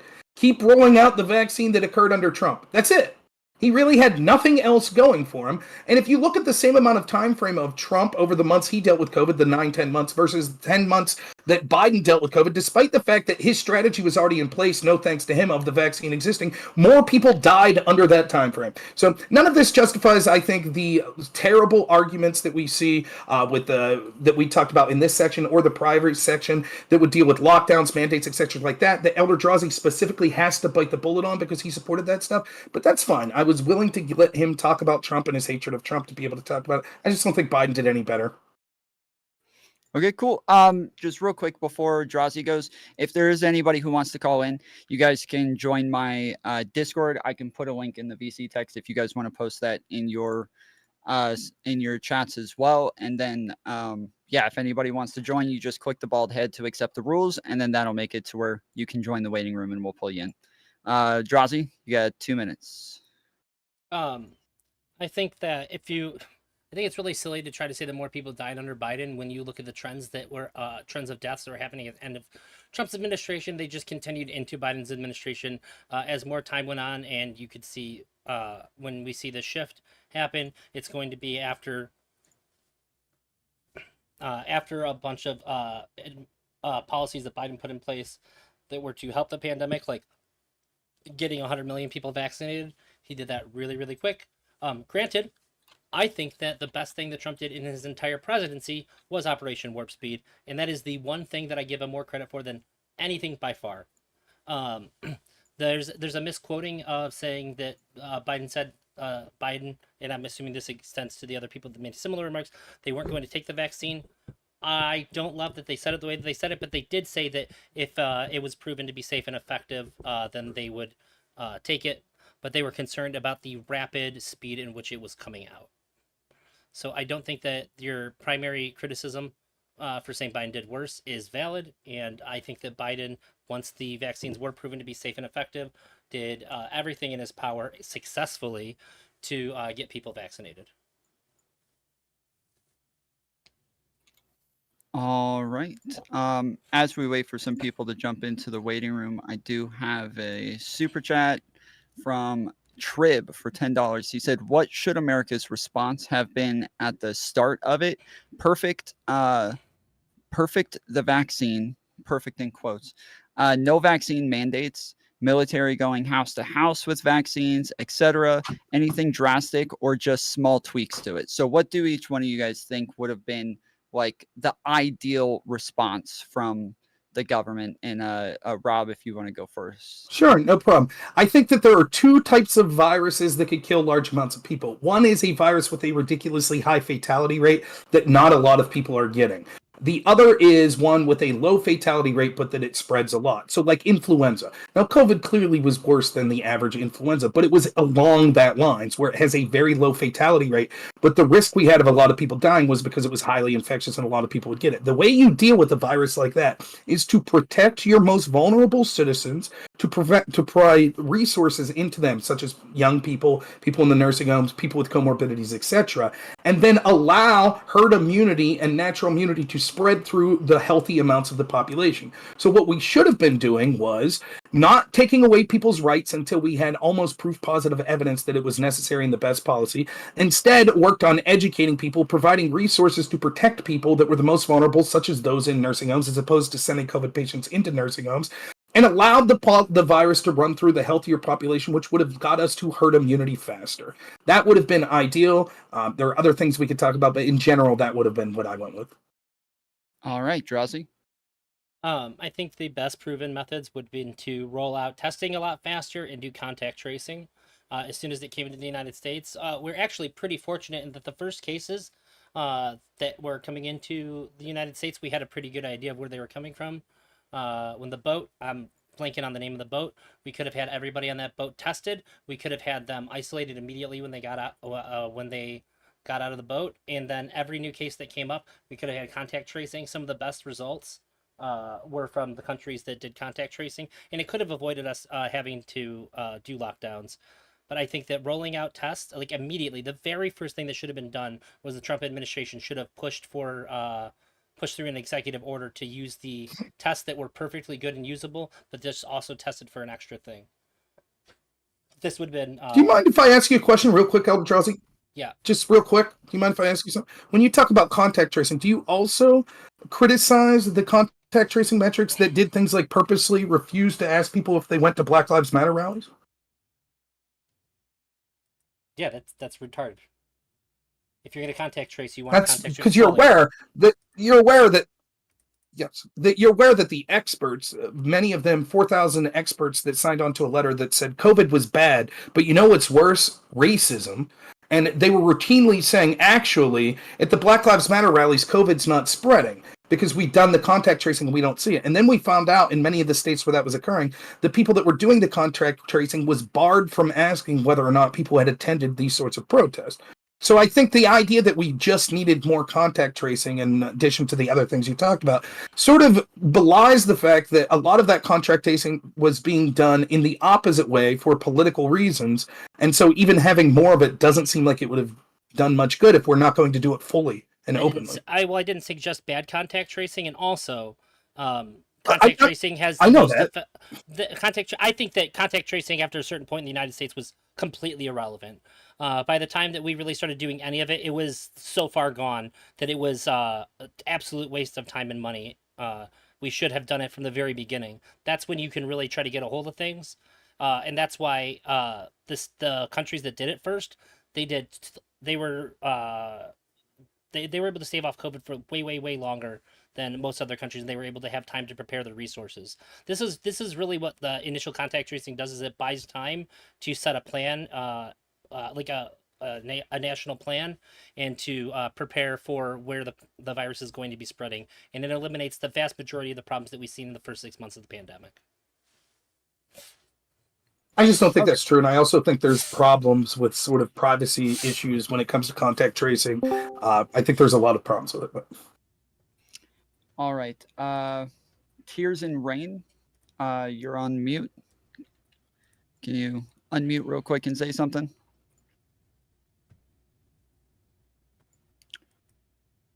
Going once. Going twice. All right, we'll come back to him. Leader, can you say something real quick for me? Hello. Hello. All right. You have a question, sir? Yeah, so there's this like hyperfixation, I think, on on the argument being like, well, it's people who have already caught the virus. But what my question would be, why is that important when one, there is like the virus, like the immunity once you've caught the virus degrades significantly with time, and two, there is like really good evidence to suggest that when people initially had that vaccine, it slowed down the rate of infection, thus sort of giving people more time. I assume so this is for Rob. Yes. Okay, so two things. First, to answer your first question, while it is true that the rate of natural immunity did seem to decline over time, it declined at a less rapid pace than the vaccinations itself. And so we can see that almost all metrics, the initial protection that comes with a confirmed diagnosis of COVID versus a vaccine, in almost every criteria, the natural infection provided superior immunity when it came to your likelihood to get COVID, your likelihood to get a severe case of COVID, or your likelihood to have longevity in the protection that it offered. So while it could be true that you could say, well, you could go get a booster every 3 months, the problem is there's a lot of evidence to suggest with more onset boosters that you would get to try to keep up that protection every 3 or 6 months, that incurs all sorts of other problems, such as increased side effects and diminishing returns to where it's actually hurting your ability. And you can see this just anecdotally. How many people do you know that are on their 6th, 7th booster, and they seem to be putting out all the time, got COVID again? That seems to be far more common, and the data backs this up, than the people that have got, maybe get COVID once every other year or something like that. So that's number one. Number two, your second part of the question was, I forget. Oh. I'm sorry, it's not good form. Let me throw one more at you. Sure. So, in Australia, in Sydney, there was a very sort of public. I'm going to let you give the different one, but as soon as you ask it, I'm going to move you out and allow him to answer it while after we move you out. But go ahead. Sorry. That sounds really great. Okay. Yep. Sounds good, Tom. So in Sydney, we had a public sort of like display of the amount of people who were like entering hospitals, their vaccination rate and their unvaccination rate, and who were going specifically to the ICU ward. And in these numbers, it was something like 95% of Australians, or up to 95, it was close to that figure, were vaccinated. And the beds that were sort of people who were going to the ICU beds were roughly 50-50 between unvaccinated and not vaccinated. How would you respond to this particular information? It's data sets that we haven't talked about in this debate. So that would be a data set of people that didn't have prior cases of COVID and weren't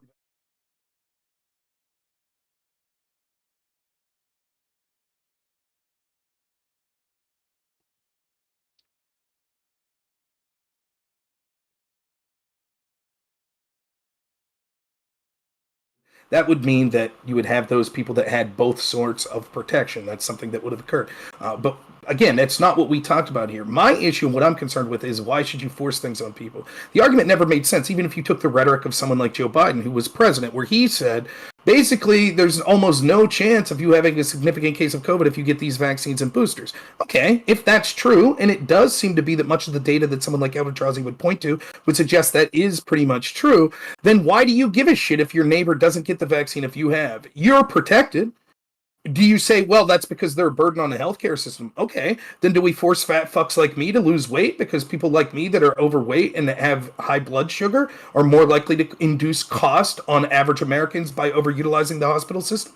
How far are we willing to go with the authoritarianism to say that we need to force chemicals into someone's body? I think that it's disastrous. You absolutely should have the right to take the vaccine. I never gave anyone any advice that they shouldn't take the vaccine. And quite to the contrary, I haven't been someone that said that all the vaccines are evil and a conspiracy or something. I said my guess is there's probably a lot of people that are in specific health situations that the vaccine worked out for them, such as if you're an older person with COPD. Yeah, there are significant side effects that are downplayed, but those side effects are going to mean nothing to you if a case of COVID could have an incredible chance that you would be killed. And when you look at COVID, I think it was blown way out of proportion in many other ways. For example, I believe it still holds true in the United States. The average COVID death is beyond the average life expectancy in the United States. So it's something like 78 years old. Now, every death is tragic, and you don't want anyone to go even one day before they otherwise would have. But the idea that we forced this on young, healthy people, and there were significant side effects that occurred, and we took away their bodily autonomy, seems to be something that was disastrous. Drazi, are you still here? Okay, thank you, Leader, for your question. I appreciate it. We've got a $5 dono from David. He said, Drazi, have you ever seen the video of Kari Mullis, inventor of PCR, saying that the test should not be used for diagnosis of infection? I haven't seen the video. I've read about it, though. I don't think that he gives... I just don't think that he gives any information when he suggests that trumps the fact that we are able to detect the virus. It's not nearly as all right. It's not nearly as effective in the beginning of detecting it. And if that was his the reason he can test it, that's fine. But that's why we also had rapid tests. I think the PCR tests are totally fine, and he doesn't present any clear challenge to it. All right, we're gonna take a chance with this one. So he's been in the waiting room, so we'll. All right, Saxon, we'll have you ask your question, and then we'll move you out. Go ahead and tell us who your question is for and what your question is, please, sir.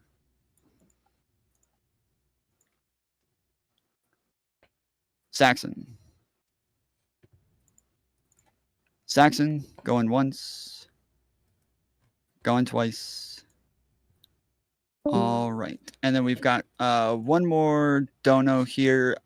If you guys have any, you can let me know as well. Trib donated another $5 for Rob. He said, do you feel you were unfairly dogpiled in this debate? Was Tom a fair moderator? All right. You don't have to answer this. Fine, I'll answer the question. No, I think Tom was a fair moderator. Let me be totally upfront with him. Yeah, I was being a little pissy with Elder Drazi, and as I admitted on my channel, probably comes off as me looking like a pisshead. None of it's as bad as Elder Drazi trying to gaslight the audience that I would not accept any of his subtopics when literally one of the two agreed subtopics was one he specifically said in lockdowns. But nonetheless, if you understand the position I come through, which is the last time I was on with Elder Drazi, it was basically Progressive Victory Pack ran the whole show. The moderator jumped in against me. I think that Tom probably ideologically is against my position and leans more to Elder Drazi on this. And yeah, I didn't think it was a big deal. I made one snarky comment on Twitter, and then Elder Drazi, I quote, begged for me to release the DMs. I said, okay, sure, here's the DMs. I didn't give a fuck or feel strongly about it. I think that this debate shows that I was obviously prepared to debate any topic that Elder Drazi wanted or a subtopic. It just felt like needy bullshit to me. And did I come across as more of a fucking crybaby by pointing out to him in DMs it felt like needy bullshit? I guess. But I don't really give a fuck, and I was prepared to do well, even if you weren't a fair moderator, which I thought you were. I'm really upset. I wanted to be the one that's to all the people I have in the waiting room. Do you mind me asking, Drazi? Do you concede that you will be charitable, not that you lied, but that you were mistaken when you repeatedly said that I refused to debate any of the subtopics you outlined? I was being like catty about it because you picked one out of all of them, and then you said I'm only going to do these. I basically just shit talking. I wasn't trying to lie or misrepresent it. I just trying to meet some of your. I don't care, aggression buddy. I plans. thought it was funny. I'm not upset. I'm just telling you. That's perfectly reasonable. Yeah, and that's what it was. It's hard to read That's this fine. kind of thing on You Twitter. understand though why I thought? I agree. Do you understand why I thought 2 subtopics was the maximum? I mean, we could have went with either of these topics for probably 3 hours. Would you agree with that? So I mean, That's why I to have wanted a list of moderator. 4 subtopics and then say, "Oh, and add your own." I mean, Yeah, that's it. I'm not mad. It's fine. I was being a little catty, and if I'll be honest with you, it's clear, I think, to anyone who's watching me even today, I'm not having the best work situation here lately, so I've been a little pissy. And yeah, I guess I apologize if it offended you. I ain't give a fuck though. I think it's funny. It's like 2 boxers, a little shit talking beforehand to raise the fucking viewership. That's fine by me. I don't mind it at all. I didn't take it personal at all. I don't mind so much the public aspect of it, but on the individual level, that's just how I've always set up debates with people. I was gonna hit you with a bunch of stuff ahead of time because then it sounds like I'm presupposing that you're agreeing, which feels like weirdly aggressive to me. Hey, do you want to debate? I mean, for me, here's the things way I'm looking for. Okay. That's it. Okay, whatever. I don't have anything more to say on it. I just thought that it was one of these things where I'm really busy, and I just I swear to God, I'm just so tired of dealing with fucking so much of the streaming shit that I deal with when I actually get the 2 hours of my day that I can hang out with my family. And it went from, oh, this will be easy. We'll just go on and talk about whatever the fuck Elder Drowsy talks about to well, now we need to pick a moderator. Now we need subtopics, and we need this and this and this. And I'm just like, okay, what the fuck is this that we have to deal with now? But okay, ships crossed. I don't give a fuck. It worked out. I hope you're not upset about it. If so, I apologize. I was catty. That's it. I don't have anything more to say on it. All right, cool. Yeah, appreciate you guys coming on. That's all the donos and people in line that I have. If you guys said you don't have any donos or any questions, right? I may have, but I don't see any.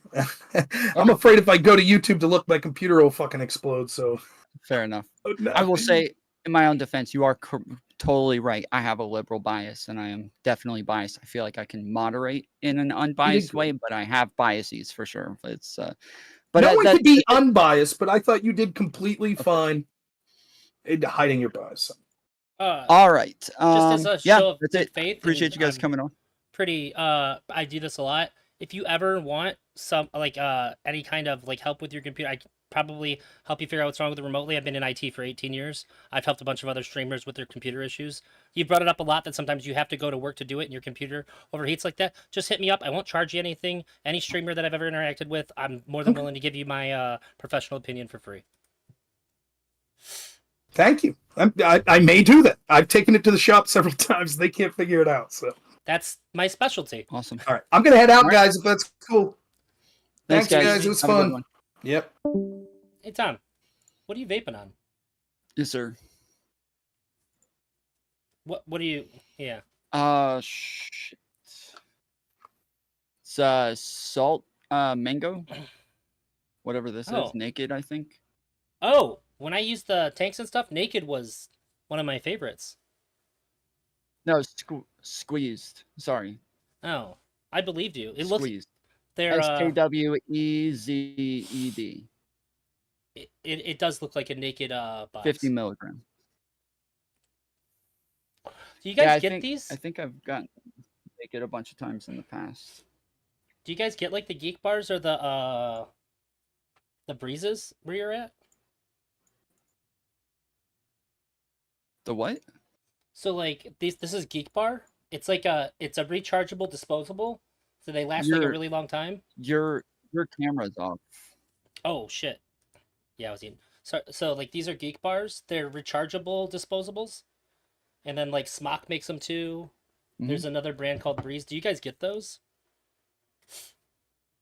I know they're not in every state. I have no idea. I switched from how you vape to these, and it's night and day. I have no idea. It's so much better. Yeah, truly. Everybody's always asking me about my vapes and about my juices and shit. I literally know nothing about it. I just find juices that I like. I keep getting them. I like that. I don't know what brand vape this is. I have no idea. I don't know anything about it. I couldn't tell you like what wattage it uses. I or don't care about the that. I just curious about the pods juice. or anything. But like these are so far superior. Yeah. I know somebody I just went on want vacation to nicotine. Florida, That's all I know. and they bought like a case with them. They sold them in Florida where they don't have them, and they paid for their whole trip.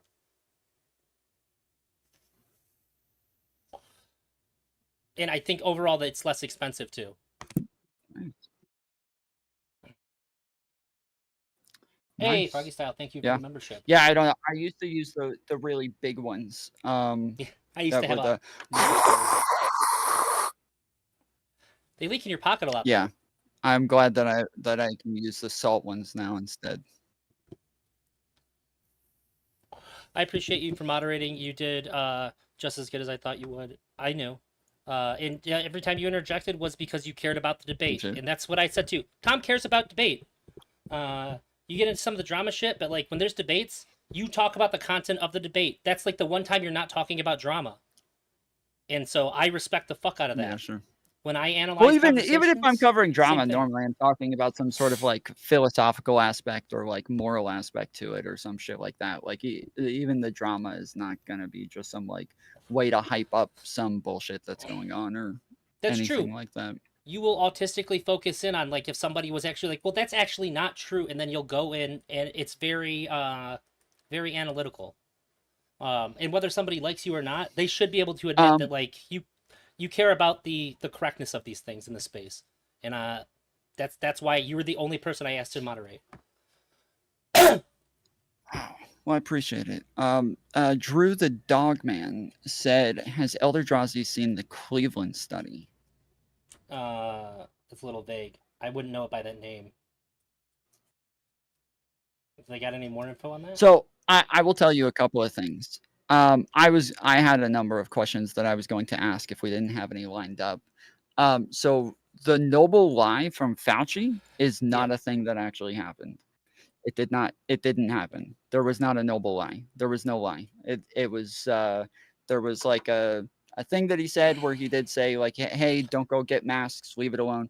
And then there was another interview later where he said, yeah, it ended up being beneficial. It worked out because we did want nurses and like hospitals to get the masks and everything first, but we didn't know that we were going to end up recommending patients to have to need masks as well. There's that. There's the fact that like cloth masks do have somewhat of a difference. It's better than no mask, and that's why they started recommending 2 to 3 masks.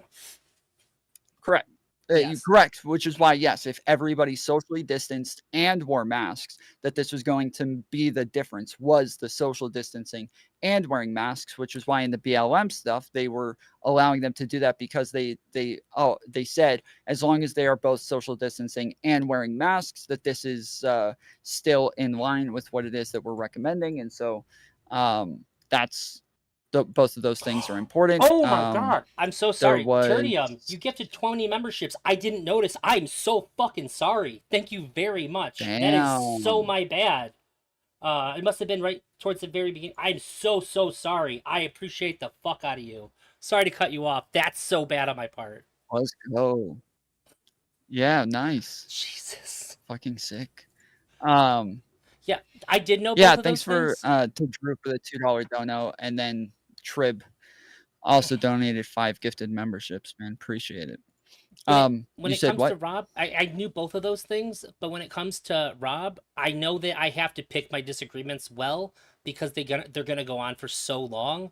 These were just things that I didn't think were as important. The mask thing ended up being like way bigger deal than I thought, but I already gave it to him, so I couldn't go back on I it. was about to say that like a lot of these things ended up being like central to his arguments about Democrats having a worse response than Trump, and so I didn't have that foresight. Anything that you give, you can say, yeah, this thing with Trump may have been a bad idea, but just with like vaccine mandates, he can say, oh, I don't like, or sorry, just with like with vaccines, he can say like, oh, I think that there's good outcomes just from getting sick and allowing a natural herd immunity to happen, but nothing exists in a vacuum. It always has to be compared to some other sort of outcome, and so that is always going to be in comparison to what the vaccine outcomes would be, and what it's like to get vaccinated and the efficacy of those. And so just with this, you can say, yes, of course, Trump is going to have like things that I disagree with, but that's not in a vacuum. It can't just be, oh, I didn't like this thing. It has to be in comparison to somebody else. And so obviously he's going to bring up like, it was still better than what the Democrats did. It was still better than what Democrats wanted. It was still better than their policies. And so, yeah, it was, those were always going to be like his entire argument were going to hinge on those things. I wanted to be a lot more aggressive throughout the whole thing. My internet being the way that it is right now has seriously like softened my brain, because I'm having to listen to him more and then waiting for my turn to talk, so I'm not really able to respond to things. This is very difficult. I'm really upset that like half the time I wanted to say something and I know I just couldn't. It was it fucking sucks. I hate my internet so much. That's why I haven't streamed a lot, because when I go to stream, I'll just find like, oh, I can't. I literally cannot stream right now. And it's been good all week too. All week until today.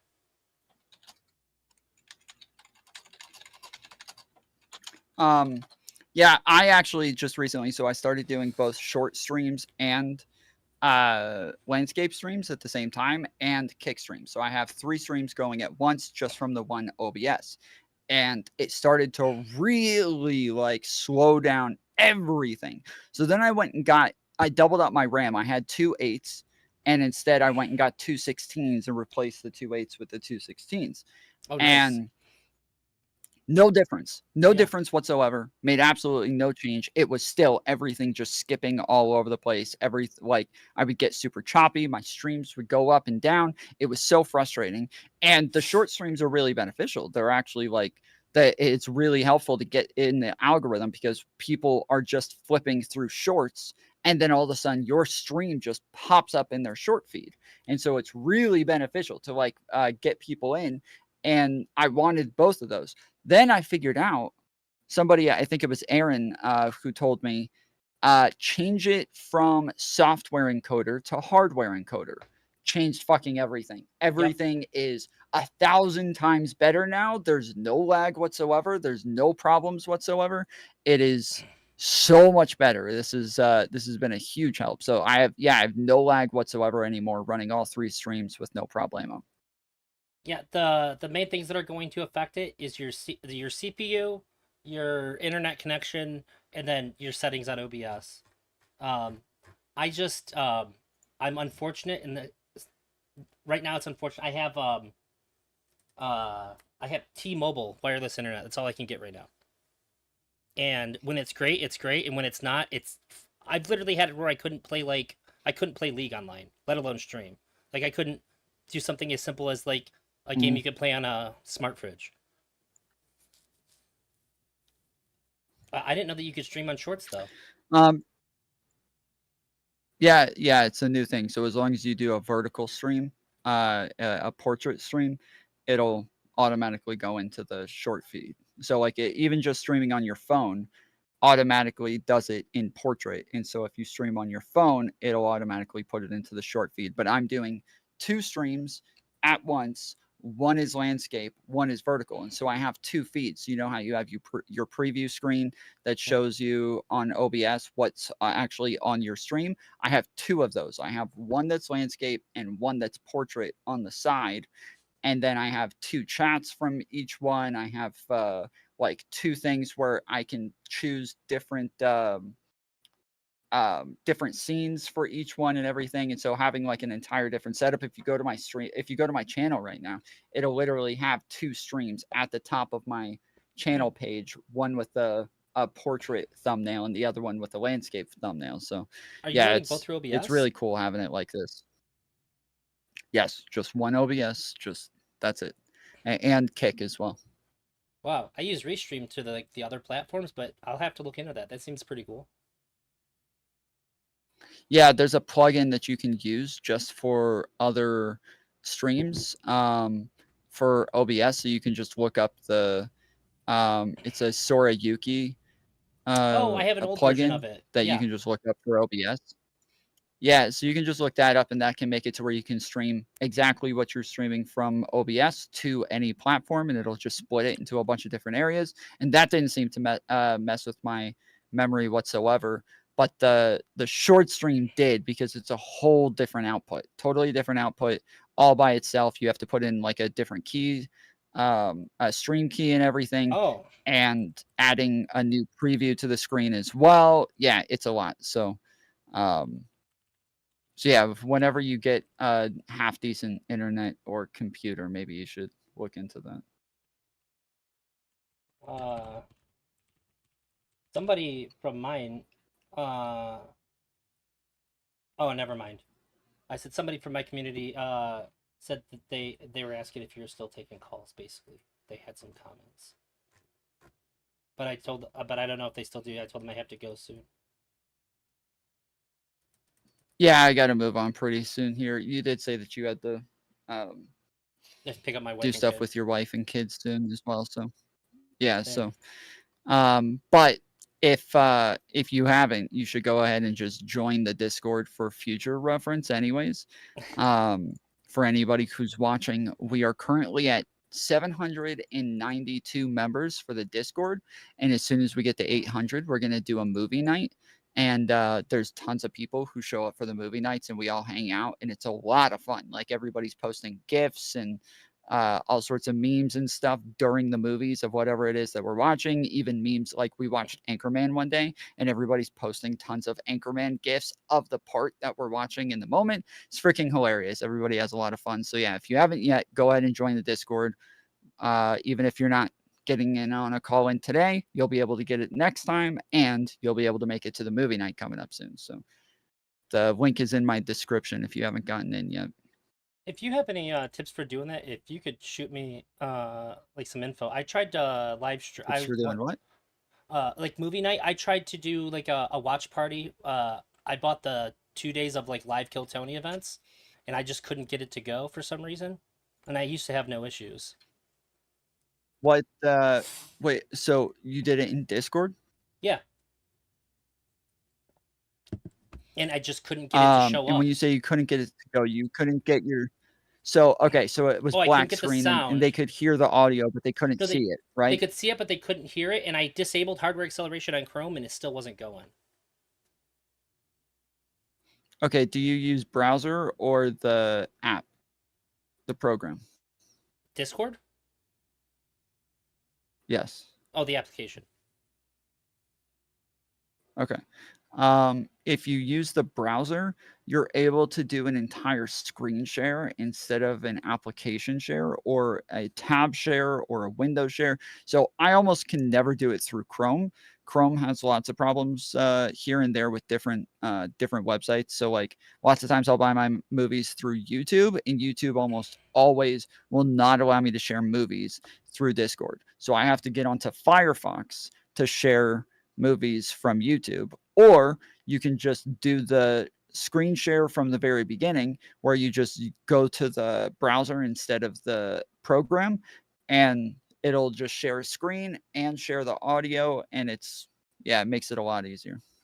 That makes sense. Well, cool. Well, then hopefully next time they have a live one, I'll be able to watch party it. But I felt really bad. I kind of pumped it up and then just couldn't go. Well, I appreciate you moderating. That sucks. And I appreciate the tips. Mm-hmm. Yeah, I enjoy moderating. That was like when I reviewed Rob's video, that was one of the things that was the only thing that bothered me, is I'm like, okay, I don't like that I'm being treated as somebody who's like super biased, or that I'm bad at moderating, because he literally said like Tomfoolery sucks at moderating, like if we're being serious. And I was like, where the fuck is it? And then I thought about it. Okay. This didn't come to my head until today. I literally saw him twice or 3 times talking about how much I suck at moderating. And I kept thinking, I've moderated tons of shit for Rob. I don't know where the fuck he's getting this from. There's not a time that I've ever moderated something for him that I've ever done a poor job.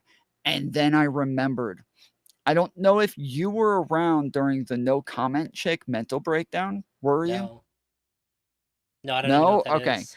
I moderated a panel I moderated a panel with American Nacho, Aiko, Chud Logic, Rob Noerr, No Comment Chick, and then one of my friends who was like somebody who came onto my podcast a lot. And it was a 3v3 right versus left. And the No Comment Chick was truly just unhinged during this time period. She would like made death threats and shit. There was a massive drama with Dylan Burns at the time where she was accusing him of being like transphobic and all of this.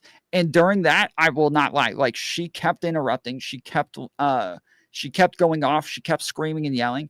And unless I just muted her, overall, there was nothing I could do to like get her to stop. So eventually I did stop the panel like an hour in, and I was like, look, Irene, we have to be able to get through topics, okay? I understand that you're passionate about these things, but you have to let other people talk as well. We already have Rob Noerr on the fucking panel, and you know he's going to talk up a fucking storm every time he gets a chance. We can't also have you talking twice as long as somebody like Rob Noerr, okay? We got to be able to get through all of this shit. You got to calm down. And she apologized and went on this long speech of how sorry she was. And for the most part, after that, she was fine. But I could understand the first hour of that, I was kind of like leaning back a little bit and just letting the drama happen because Aiko and Chud were on her team and both started chewing her out and screaming and yelling at her. And I was like, yeah, I'm enjoying this. This is fun. This is my panel and I'm going to let this happen. This is kind of crazy. Well, you also have to kind of have a careful hand with that too. If she's making death threats and stuff, you want to you got to be a little careful. Tom, did it hurt watching knowing that you're all boosted up? How many boosters you got? I haven't gotten any boosters. Never gotten a booster. I got one booster, but then I got the new shot. It's not the only vaccine that I ever got.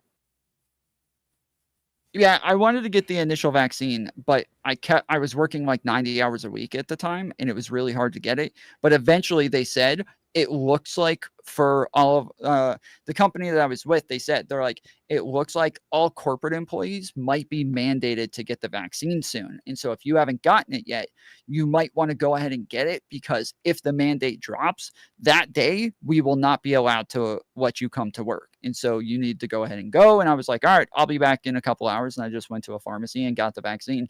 But literally, I think 3 months later, we were in like a sharp decline. We were at like 99% vaccinated at that point, and just like, yeah, we were dropping off. And so I was like, all right, well, I'm good then. I'm not really worried about it anymore. Do you have any side effects? From the vaccine? Yeah. Not really too bad. So sorry. The one that I got, I forget who it was, but you had to get 2 injections just for that one, within 2 weeks. So I got the 2 injections for that one. But yeah, I never went and got a booster. And yeah, the entire thing that I was arguing the entire time is, as long as everybody gets the first vaccine, like, we will achieve herd immunity through the first vaccine. Like, everybody just needs to get the first one. Then people who are at higher risk or around higher risk people should continue getting like boosters and shit like that. But as long as we get the first one, we're Gucci. That's all I care about. Everybody just go get the fucking first one. And I got the first one. Everybody got the first one. We were good at that point. The mandates never came down. Our company never said everybody had to get vaccinated, but I was already vaccinated anyways, and I was glad that I ended up doing it. So I had side effects every single time, and I still went and got one last week.